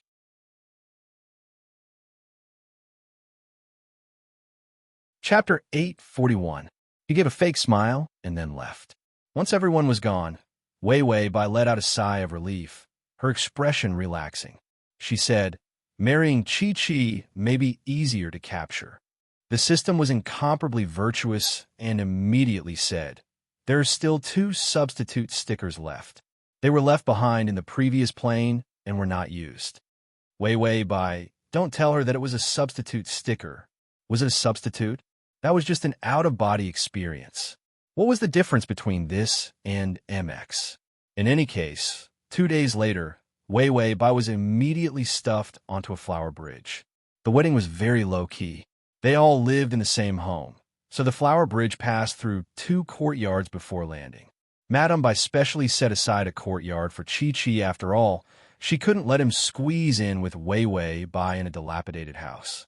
Wei Wei Bai came out of the sedan chair with a red veil over her head, and a pair of black boots appeared before her eyes. It was Chi. He reached out, seemingly gentle, but in fact very forcefully grabbing her arm, not allowing her to escape as he dragged her in. After bowing to the heavens and the parents, the husband and wife finally bowed to each other. Wei Wei Bai was sent to the bridal chamber. The speed of this marriage could break the ancient world record. The wedding was very low-key, and they only invited their own family to a banquet. After all, everyone knew that this marriage was not a good thing. Madame Bai and the head of the Bai family sat in the main hall, unable to smile. Chi was gentle and courteous, toasting them one by one and finding no fault. This made the Bai family people reluctantly smile. After all, Chi didn't look that bad. Once everything was settled, the Bai family also left. Chi entered the room and saw a petite figure in a wedding dress sitting on the bed. The fiery red wedding dress was like a dazzling stream of flames flowing down her body. She didn't notice that he had come, her white and slender fingers tightly gripping her handkerchief, twisting it nervously. From time to time, she would curse that damned Chi-Chi or stomp her feet, angrily saying, "I won't let you off." Chi-Chimu stood at the door, his eyes deep as he stared for a long time before slowly walking over. He didn't pick up the wedding scale on the table. Instead, he directly reached out and lifted her red veil. The red cloth fluttered in the wind. It revealed her black, watery eyes, pink cheeks, and snow-white skin. Her red clothes completely accentuated her beautiful features. It was so gorgeous that it could not be suppressed. Chi-Chimu's dark eyes were dyed with a dazzling light. Ding, the male lead's favorability is at 40. His voice was as hoarse as a knife. Wei Bai, I told you. You went back on your words. I'm going to drag you to hell. His voice was filled with barely suppressed excitement. Wei Bai's body trembled, but she immediately straightened up. She gritted her teeth and said, "It's a fact that you tried to kill me, so why can't I go back on my words? Don't tell me that I have to keep a poisonous snake by my side." Chi-Chimu revealed a smile. The man was wearing a red groom's robe today. The neat red clothes made his slender body look as tall and straight as a pine tree. His face, in the bright candlelight, had a kind of treacherous evilness. His sharp eyes were dark and unfathomable. Suddenly, he reached out and grabbed her arm, fiercely pushing her onto the bed. Wei Bai fell onto the bed in fright. Chi-Chima got onto the bed. His movements were extremely fast, pulling out the hairpin in her head and untying her hair. A head of fine black hair scattered over the bed, and the scent of orchids filled the air. Chi-Chimu took a deep breath, excitement appearing on his face. He chuckled softly and slowly leaned over, whispering in her ear, "Do you know what hell is?"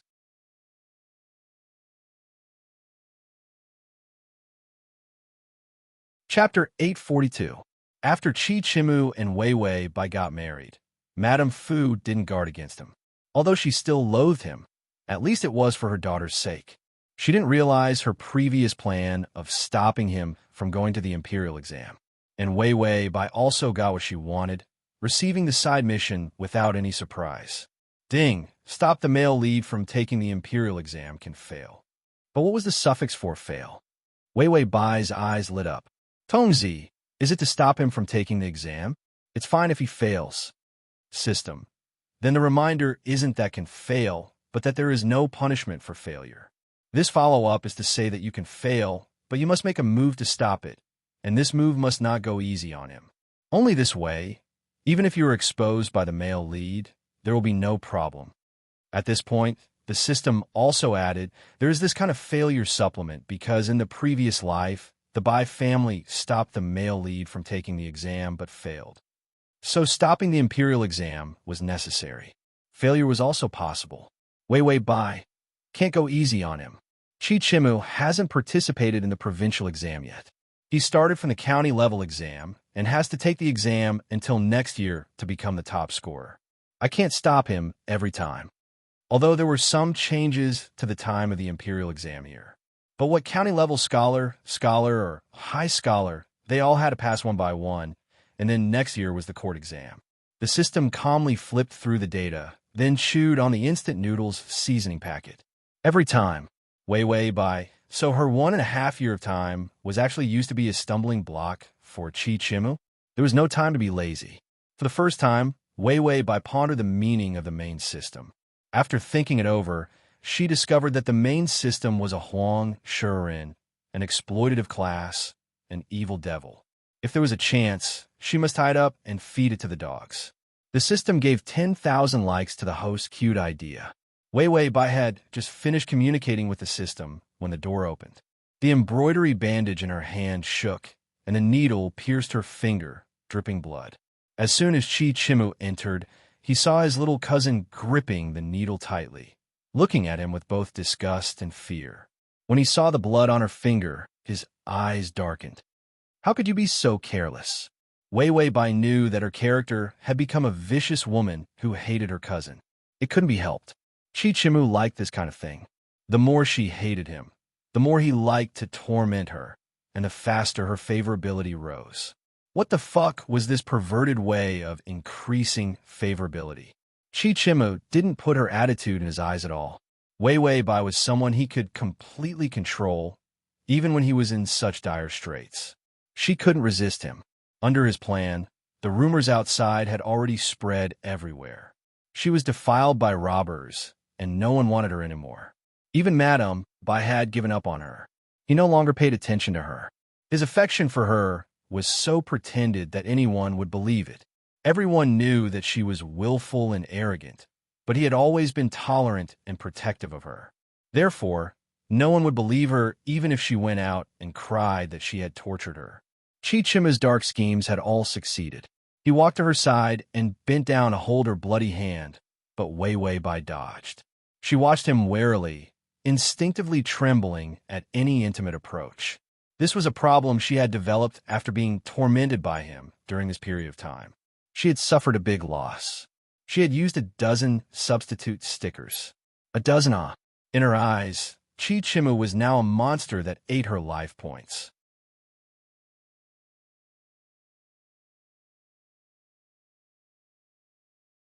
Chapter 843. Under the dim yellow light, her eyelashes cleverly covered those bright eyes filled with loathing for him. That beautiful, white, tender face carried an innocent feeling of ignorance. So bad that it really was stupid. Chichimu's fingers uncontrollably stroked her face. He had become the top scorer, so she could strut around everywhere. Wasn't she the most vain, the one who liked to flatter the strong and trample on the weak? Why didn't she understand that she could only trample on others when he stood high? His fingers gently and couldn't help but knead her face for a while before he got up and walked to the table. He fumbled around and took out the thing she had stuffed in. It was a cheat sheet. Chichimu looked at the sheet and couldn't help but shake his head. Even framing people is so straightforward, so stupid that it can't be cured. But there wasn't the slightest trace of anger in his words. Instead, there was some helplessness. After the examination, Chichimu calmly walked out of the examination hall. The questions were too simple, and he had figured out the examiner's preferences. Not a single accident happened. As he walked out of the examination hall, a carriage ran past him. The carriage was incomparably low-key, without any extravagance. But Chichimu saw at a glance that the insignia belonging to the imperial family was on the wood. It was the third prince's carriage. At this time, the third prince should have been pushed aside to the great imperial temple to pray for the emperor. In his previous life, he had appeared late and didn't have time to befriend the third prince when he was at his lowest. Later on, he had to take out that wealth and spend several years to gain the third prince's trust. And in this life, he planned to approach the third prince early on. The more down and out, the easier it was to approach. Chichimu thoroughly calculated the benefits in his heart and returned home. He found Wei Wei Bai sitting by the window, holding a fruit, taking small bites. She didn't notice him, swaying her legs in satisfaction. Her skirt was like a flower, rippling with her movements. Heartless. Chichimu's face was cold, but his eyes couldn't help but soften. The usually cold room, with one more person, seemed a bit too crowded. It was as if her presence was everywhere. The calculations in Chichimu's heart had all disappeared, leaving only a pile of thoughts on how to torment her. When Wei Wei Bai heard the system prompt that Chichimu had returned, she calmly took a bite of the fruit. Just as she was about to swallow it, she found a warm chest pressed against her back.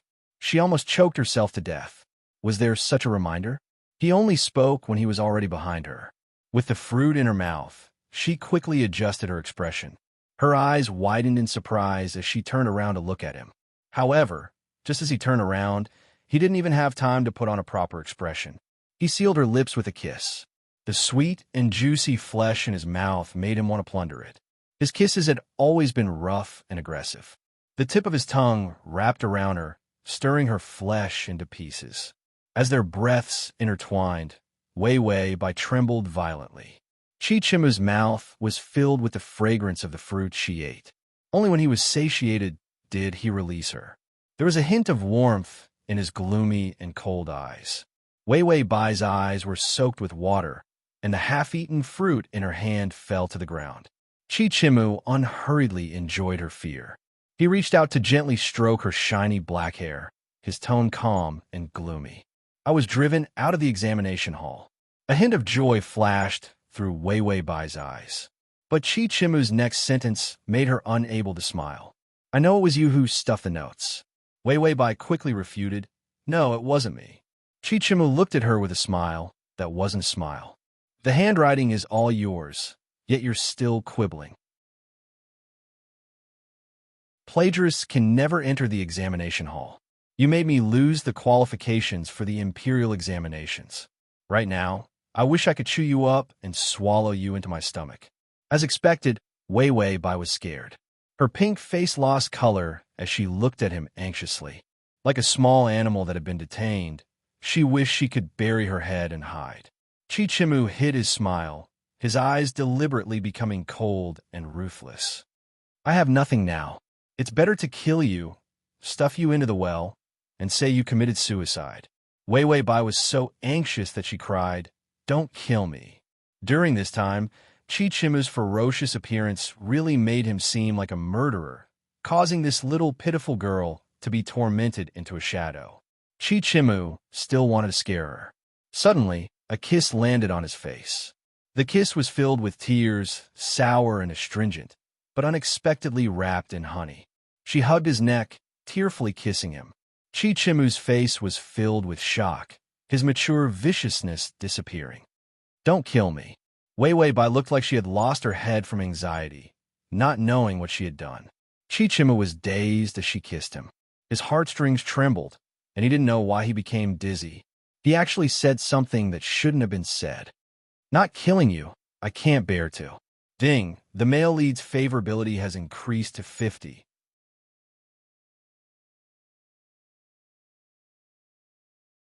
Chapter 844.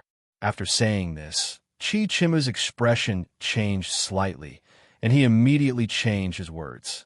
After all, if you die like this, wouldn't it be letting you off too easily? As expected, he saw Wei Wei Bai's expression freeze, and the kiss that fell on his face also slowed.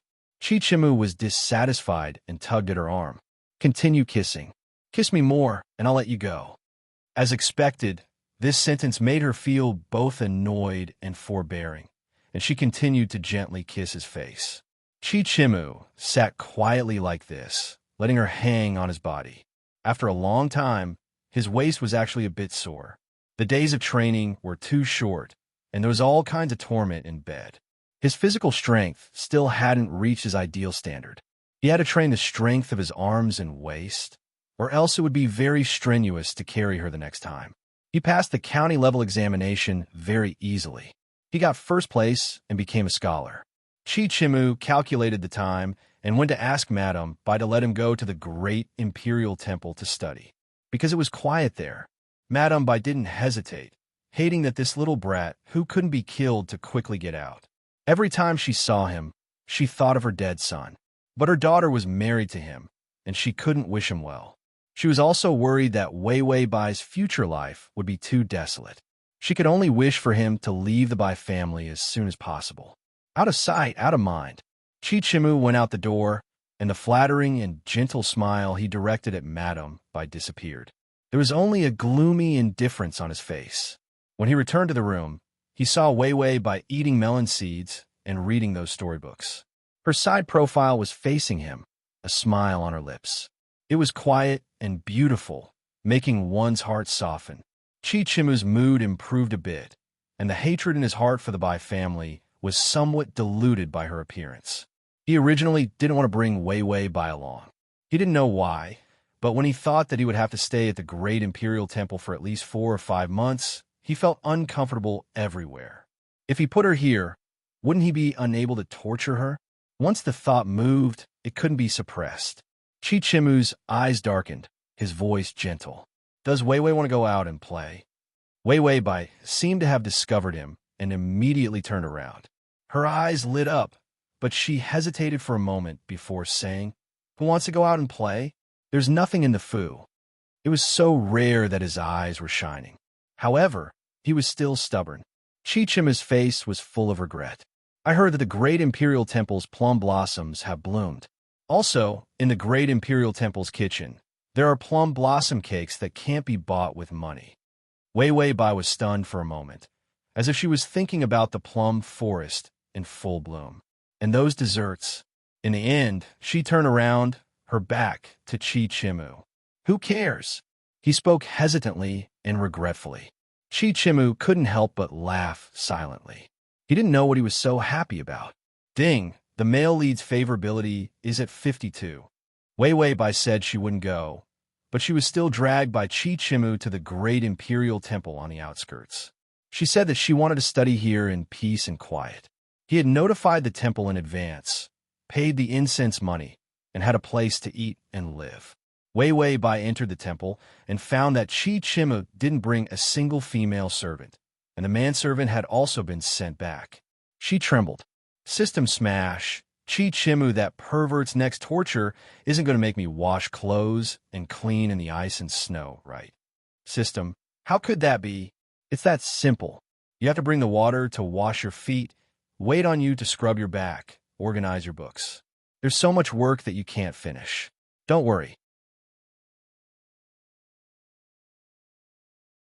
Wei Wei Bai, in addition to the main system, her home system could also be fed to the dogs.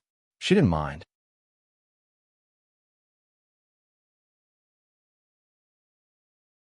Chapter 845. After entering the temple, the side rooms were already cleaned. But Chi Chimu wasn't satisfied with the monk's sloppy treatment. He turned to Wei Wei Bai and said, "As my wife, won't you show some appreciation? Look, this dust is too thick. It's not enough to sweep one side. You should at least sprinkle some water and wipe it down." In the middle of winter, having someone wipe the room, it was enough torture. Wei Wei by herself wasn't willing, and with her character setting, it was even more impossible for her to be willing. So she straightforwardly sat down on the tallest table, her feet off the ground. She turned her head and said with a cold expression, "What does it have to do with me? These are all servants' work. Even if you torture me to death, I won't do it." No matter what, she was still the young miss of a large family. She didn't need her fingers to be stained with dirty water for the rest of her life. Chi Chimu's expression darkened. Without another word, he stretched out his arms on either side of her. Wei Wei Bai's cold face trembled. This was the after effect of being tidied up during this period of time. A trace of a smile flashed through his dark eyes, but his voice was very cold. "I want to study, so the fewer people the better. Didn't I bring you here to serve me?" Wei Wei Bai was anxious, her face red with anger. "Don't flatter yourself. Who will serve you? When have you ever served me?" Chi Chimu lowered his eyes and suddenly lowered his head, placing his face by her neck and deeply inhaling her orchid fragrance. This kind of smell that used to be linked to his death, making him feel uncomfortable no matter how he smelled it. Now, it had become one of his favorite smells. He said in a hoarse voice, "Haven't I served you very well in bed?" Wei Wei Bai's body stiffened, her face red. Finally, she couldn't help but admit defeat. "Sweep, I'm done sweeping." Saying this, she pushed him away and jumped off the table. In the end, Chi Chimu's hands clasped her waist and pushed her back to sit at the table. He stood up straight again and said with an indifferent expression, "By the time you're done, you won't necessarily be done by tomorrow. Sit down obediently." With that, Chi Chimu turned, rolled up his sleeves, and nimbly began to sprinkle water and wipe the room. His movements were very fast, and all the tables, chairs, and floor were wiped clean. While cleaning up, he also packed up his luggage and books. In an orderly and swift manner, the entire room was tidied up neatly in an instant. Chi Chimu carried the bucket out, and when he came back in again, he was holding a large bouquet of blooming plum blossoms. He put the flowers into the empty vase. The somewhat tacky vase was suddenly set off by the plum blossoms. He stood beside the flowers. His handsome appearance was even more dazzling than the flowers. After Chi Chimu finished arranging the flowers, he turned around and caught her gaze. The look in her eyes was so strange. There seemed to be a hint of shyness of a girl, but it also seemed to be angry about something. Then she looked away. The corners of her eyes were red, so he looked at her for a while before looking away. After tidying up, The monk delivered the vegetarian meal. Wei Wei Bai didn't mind. She ate anything when she was hungry. Besides, there was also the dessert after the meal. Everything was satisfied. During the meal, Wei Wei Bai was silent for a while before saying, "You're pretty neat. Have you learned how to clean up?" Chi Chimu paused in his eating and raised his eyes to look at her. His eyes were dark, and then he sneered as if nothing had happened. "Learned? I've been bullied by your family since I was young. Do you think I have servants to take care of me? Even my meals are leftovers. You want to learn this bit of house cleaning skills?" Wei Wei Bai was mocked and ridiculed, and she stared at him foolishly. She didn't know why he was suddenly angry.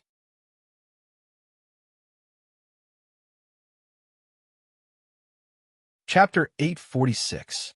Chi Chimu saw her like this and knew that his sudden sarcasm was somewhat untimely. He wasn't an old woman who liked to nag about his miseries everywhere. His face was cold as he stuffed rice into his mouth, not looking at Wei Wei Bai. Suddenly, a piece of fried tofu appeared in his bowl. Chi Chimu's chopsticks paused. Wei Wei Bai forced herself to remain calm. "If you're not full, then eat more. What are you complaining about?" This sounded like something she would say. "At most, I'll bully you in the future and not starve you.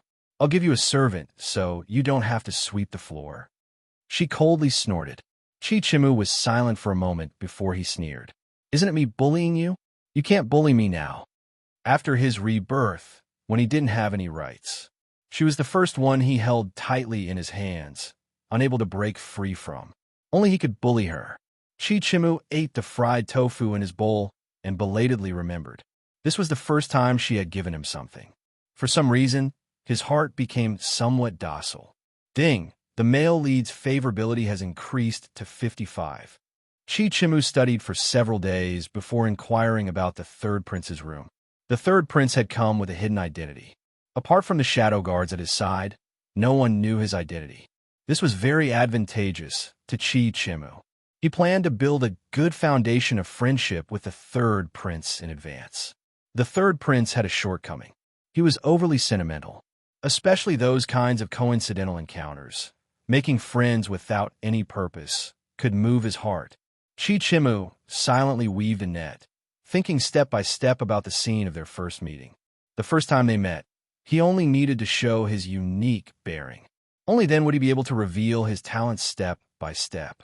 While he was at it, he would take out all of the third prince's preferences from his previous life and let the third prince treat him as a confidant. It should be about time. Chi Chimu finished his plan when he suddenly discovered that the room was somewhat empty. He looked up blankly and found that Wei Wei Bai had disappeared. Chi Chimu immediately stood up from the chair and walked out the door, his face dark. She didn't even say a word when she went out. She didn't bring any maids with her. Wasn't she afraid of danger? Chi Chimu thought that no matter how bad her heart was, she was still an unmarried eldest miss who never stepped out of the house. After marrying him, she was even more restrained and not allowed to go out. He knew nothing about the dangers of the outside world. He hurried out to search, but the ground was covered in snow. There were plum trees everywhere in the great Emperor Temple, and they were in full bloom. With Chi Chimu's keen sense of smell, he could smell a bit of orchid fragrance. He followed the scent. His heart tightened as he searched for it. When he finally found an old plum tree, he saw a familiar embroidered shoe poking out of the plum blossoms. Chi Chimu hastened his steps. The snowy ground was too slippery, and his footsteps were unsteady, almost staggering. When he arrived at the foot of the plum tree, he saw her hugging a plum tree branch. Her eyes were brimming with tears, and she didn't dare to move. He climbed up the tree, but it was too high for him to come down. With tears in her eyes, she looked at him in surprise. Chi Chimu. Chi Chimu coldly raised his head to look at her, truly itching to fling his sleeves and leave. This was the first time he saw her tears. They were not tears of excitement, but of anger. He thought that she would encounter something when she went out, but she actually came to climb a tree? She was already so old, yet she still had a child's heart. Wei Wei Bai didn't know how to get down the tree and could only say with trepidation, "Chi Chimu, save me." This pitiful expression, coupled with her red and delicate face, was simply as cute and lively as a little flower fairy among the flowers. Chichimu saw her like this, and his tight heart finally relaxed, but his heartbeat sped up.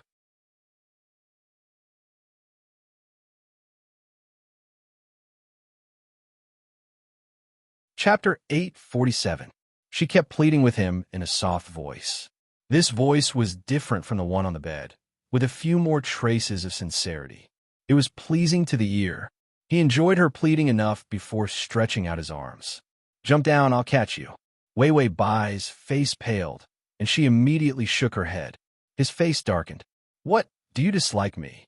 Wei Wei Bai became angry. "I don't believe you. You'll sprain your waist when you hold me. If I jump down, you won't be able to catch me." Chichimu's face reddened, somewhat embarrassed. He couldn't be bothered with his childishness and immediately said, "Isn't it because you ate too much and became too heavy?" If he hadn't been impulsive and wanted to toss her onto the bed, his usual physical strength really wasn't enough. He had been bullied for so many years that his body had long since become empty. After being reborn, to be able to work so hard to make up for it, it was already very good to train his physical strength. This woman still dared to dislike him. She had clearly been tossed around on the bed by him until she couldn't cry out. Wei Wei Bai tightly hugged the branch. "If I jump down, you'll definitely move aside. You won't hold me, and you won't be able to hold me." She just didn't trust his physical strength. For a moment, Chichimu forgot about his schemes, and the rationality and IQ in his mind disappeared along with her disdain. There was only the impulsiveness and ruthlessness of a young boy. "Come down, you still don't believe me? You'll freeze to death if you hang up there all night." Wei Wei Bai's body trembled, but she still didn't dare to come down. Chichimu was sized up by her suspicious gaze, and the fire in his heart slowly climbed up. He kicked the tree trunk, and it actually shook. Wei Wei Bai cried out in fright. Chichimu could have gone to get a ladder, but under her distrustful and disdainful gaze, an impulse surged up. He said coldly, "If you don't come down, you don't need to eat dinner. You don't need to eat that plum blossom cake and the newly made plum blossom shortcake." Such a vicious little heartless. She liked to eat these things. Chichimu thought for a moment. Fearing that he didn't have enough chips, he reluctantly said, "I'll buy you a few folktales books. Do you want to read them?" He dared not let her buy it herself. If she bought it, it would be too much. Only he could make the selection. Wei Wei Bai hesitated. She couldn't resist the temptation and said, "Then catch me. You must catch me." Chichimu raised an eyebrow and sneered. "You really don't believe me?" For the sake of the storybook and sweet cakes, Wei Wei Bai threw caution to the wind. She immediately let go of the plum branch, her skirt fluttering as she threw herself into Chichimu's arms. Chichimu was mentally prepared and retreated several steps with her in his arms, relieving his strength. Although his waist was bearing a lot of force, he was barely able to hold on. He hugged her tightly. What a burden. Wei Wei Bai hugged him tightly and refused to let go. When she finally confirmed that it was safe, she breathed a sigh of relief and smiled. Her smile was soft and sweet. She said softly, "I knew you would hug me and not let me fall on the ice." Chichimu really wanted to mock him. Just now, no matter who died, they wouldn't come down and didn't believe him at all. It was only because of the pastries and storybooks that she developed a little bit of trust in him. But looking at her smiling face, her eyes were shining. He didn't say anything and immediately walked back with her in his arms. Wei Wei Bai said, "You can put me down. Your waist can't hold on any more BA." Chichimu really exploded. "Shut up. If you talk again, I'll kiss you." This threat made her immediately not dare to say anything. Once they were far away, an indifferent gaze was retracted from the window of the room next to the plum tree. He was a young man with a delicate appearance. He wasn't considered exquisite, but he had a noble temperament. "Your Highness, did we disturb you?" A shadow guard nimbly appeared behind him. The third prince shook his head, his eyes softening. "Thinking of my brothers and sisters in the palace. Father King and Mother Empress don't have the slightest bit of affection, but to be able to see such a pure and sincere pair of lovers here, it can be considered that I didn't come in vain. Killing each other, scheming against each other. The third prince had seen too much and instead yearned for people who valued affection. After Wei Wei Bai returned, she had mocked Chi Chima's waist.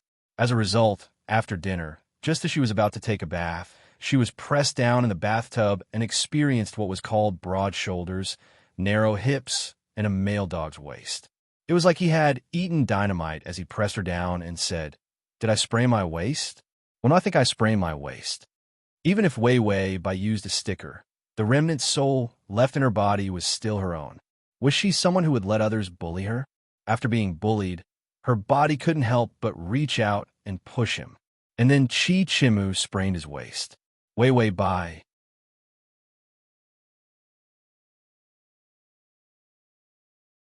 Chapter 848.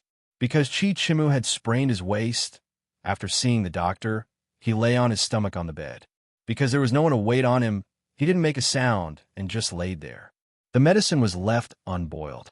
The doctor ordered people to heat it, but it wasn't. Wei Wei Bai ridiculed. "Yo, it's really retribution. I'll let you toss around and sprain your waist." Chi thick-skinned Chimu looked at her indifferently before saying, "At least I made your legs go soft." Wei Wei Bai's face reddened. She had never seen such a shameless man. She gritted her teeth. "You wait for me." Saying this, she picked up the medicine bag and turned to leave. Seeing Wei Wei Bai's childish appearance, Chi Chimu thought she was going to throw away all his medicine. So he didn't feel anything and continued to close his eyes to rest. He knew how to recover from this kind of minor sprain. It was fine how to take medicine or heat, but it was more uncomfortable. This kind of discomfort was nothing to him. Compared to spraining his waist, a man's dignity, Chi Chimu sighed. He still had to exercise his body. A scholar was useless. Even if he sat on the throne in the future, it would be useless. With Wei Wei Bai's shrewish appearance, if he didn't squeeze her dry, she might even dare to have an affair. Chi Chimu lay on his stomach before realizing that it had been too long. Why hadn't she come back yet? Chi Chimu's expression was gloomy. She didn't want to take advantage of him lying down to leave, right? In fact, she had come here because he had dragged her along. Maybe she felt tired of looking at him every day and planned to go back. The more Chi Chimu thought, the darker his expression became. Then he revealed a cold smile. It was better if she ran away. Once he recovered and caught her, he would have a better reason to deal with her. Didn't she like plum trees? Press her under a plum tree and do something. Chi Chimu, whose mind was full of dirty waste, had just finished thinking of 100 tormenting postures. Wei Wei Bai had already rushed in, her face black from the charcoal smoke, holding a bowl of medicine in her hand. "It burned me to death, burned to death, burned to death." She held a bowl of medicine and hurriedly placed it on the table. Then, she immediately blew on her palm. Chi Chimu stared at her in a rare daze. However, Wei Wei Bai glared at him fiercely. "What are you looking at? It's all your fault. You chased away all my servants and made me suffer." These words were too delicate, but it was a matter of course. Chi Chimu's throat was somewhat congested, and his lips and tongue became dry. "You're brewing medicine for me?" Wei Wei Bai said coldly. "Don't flatter yourself. I don't have anyone to serve me. If you keep lying down, who will clean the house and light the charcoal? I won't. Don't think that you can slack off just because you sprained your waist." These words were obviously so arrogant and selfish. However, it sounded delicate, like a sweet cake in his mouth. It could simply soak into the tip of his tongue and reach his heart, causing his brows to relax. Ding, the male lead's favorability is at 60. He couldn't help but smile, but he was afraid that she would see through his true feelings, so he quickly covered it up. When the medicine was warm, Wei Wei Bai reluctantly handed him the bowl of medicine. "Drink it yourself." Chi Chimu didn't dislike it. He held the medicine in one hand and was about to drink it. He discovered that there was a mischievous smile in Wei Wei Bai's eyes, which seemed to contain something. His heart sank, and his previous sweet mood dissipated. He suddenly recalled his previous life, that cup of poisoned tea. Wei Wei Bai saw his hesitation. "What? Are you still afraid that I'll poison you to death?" Chi Chimu silently looked at her for a moment before saying with a smile that wasn't a smile, "If you poison me to death, who will clean the house?" who will bring you the water to wash your feet, and also give you a bath.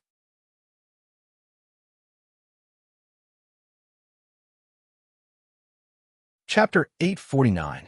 Wei Wei Bai's face flushed red, and she said angrily, "You shameless scoundrel! You read books on propriety, justice, integrity, and shame. How can you not have the slightest bit of scholarly demeanor? You're simply a rogue, shameless." Chi Chimu smiled at her, not the slightest bit angry. Then he clasped the bowl with his fingers, took a deep breath, and raised his head to drink the medicine in one gulp. The entrance was very, very bitter. Chi Chimu frowned, but when he understood what had been added to the bowl, he happily relaxed his brows. It was coptis. Then he calmly handed the remaining bit of medicinal juice to Wei Wei Bai. It didn't seem bitter at all. Wei Wei Bai looked at him nervously. "You don't feel anything?" Chi Chimu endured the bitterness and faintly raised an eyebrow. "What should I feel? Like a knife twisting in the abdomen or a broken liver and intestines? You vicious woman, you poison me?" Wei Wei Bai saw his calm expression and couldn't help but retort. "Who poisoned me? I won't dirty my own hands." Chi Chimu looked at her suspiciously. Wei Wei Bai had a guilty conscience and hurriedly poured the medicine in the bowl into her mouth. After drinking, she looked like a villain intoxicated with success. "Did you see if I poisoned you?" Then a bitter taste that made her tongue explode swept through her taste buds in an instant. Wei Wei Bai was stunned for a moment, and then her entire face wrinkled like a bun. She hurriedly spat and found that it was still bitter, so she quickly went to drink water. Seeing Wei Wei Bai being forced to turn in circles by the bitter taste of the coptis, Chi Chimu finally laughed. He couldn't help it at all. He had poisoned himself with a pile of coptis, and in the end, he was asking for trouble. Wei Wei Bai hated to death. She slammed the cup on the table, the bitter taste still lingering on the tip of her tongue. "Chi Chimu, you crafty old bastard." Chi Chimu choked and coughed, almost laughing himself to death. It's a pretty good description. In his previous life, he had been called a crafty old fox and cursed to death. Hearing this curse, he really missed it. The bitterness of the coptis in his mouth, along with the shadows of the deaths of his previous life, slowly faded away. Instead, it was replaced by her increasingly distinct appearance. Bad, brainless, and unable to tell good from bad. He didn't know how to tell good from bad, and he didn't know how to endure and give in. Only her appearance was adorable. Her only advantage was that she was cute. Chi Chimu thought critically and cautiously. Ding! The male lead's favorability is at 65. The system looked at the cute, evil, little girl host who had regressed from a childish state to a fertilized egg and was now playing pranks every day. She also looked at Zhong Sheng, who didn't properly develop his ambitions after coming back. Instead, he spent all his time in love. Although it was called revenge, it was actually just a primary school male lead who bullied the girl he liked every day. These two people's poisonous dog food. He had completely lost his appetite. Therefore, it had to buy an extra bowl of instant noodles to relieve pressure.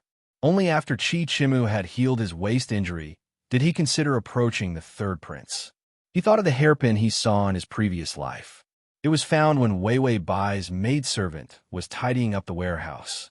Because he looked good, it was worn by Wei Wei Bai for a while. However, he found it familiar. Later on, he saw that it had the special pattern of his family on it. That was why he used a trick to get the hairpin. Only then did he discover the enormous wealth. In this life, because his encounter with Wei Wei Bai had changed, the timing of his search for the hairpin had also changed. Chi Chimu wasn't in a hurry, because being able to meet the third prince earlier was more useful than any wealth. He considered it for a moment and inquired about the three people who had recently come to study and live in the great imperial temple. One of them lived under the old plum tree. The young master in the best wing should be the third prince.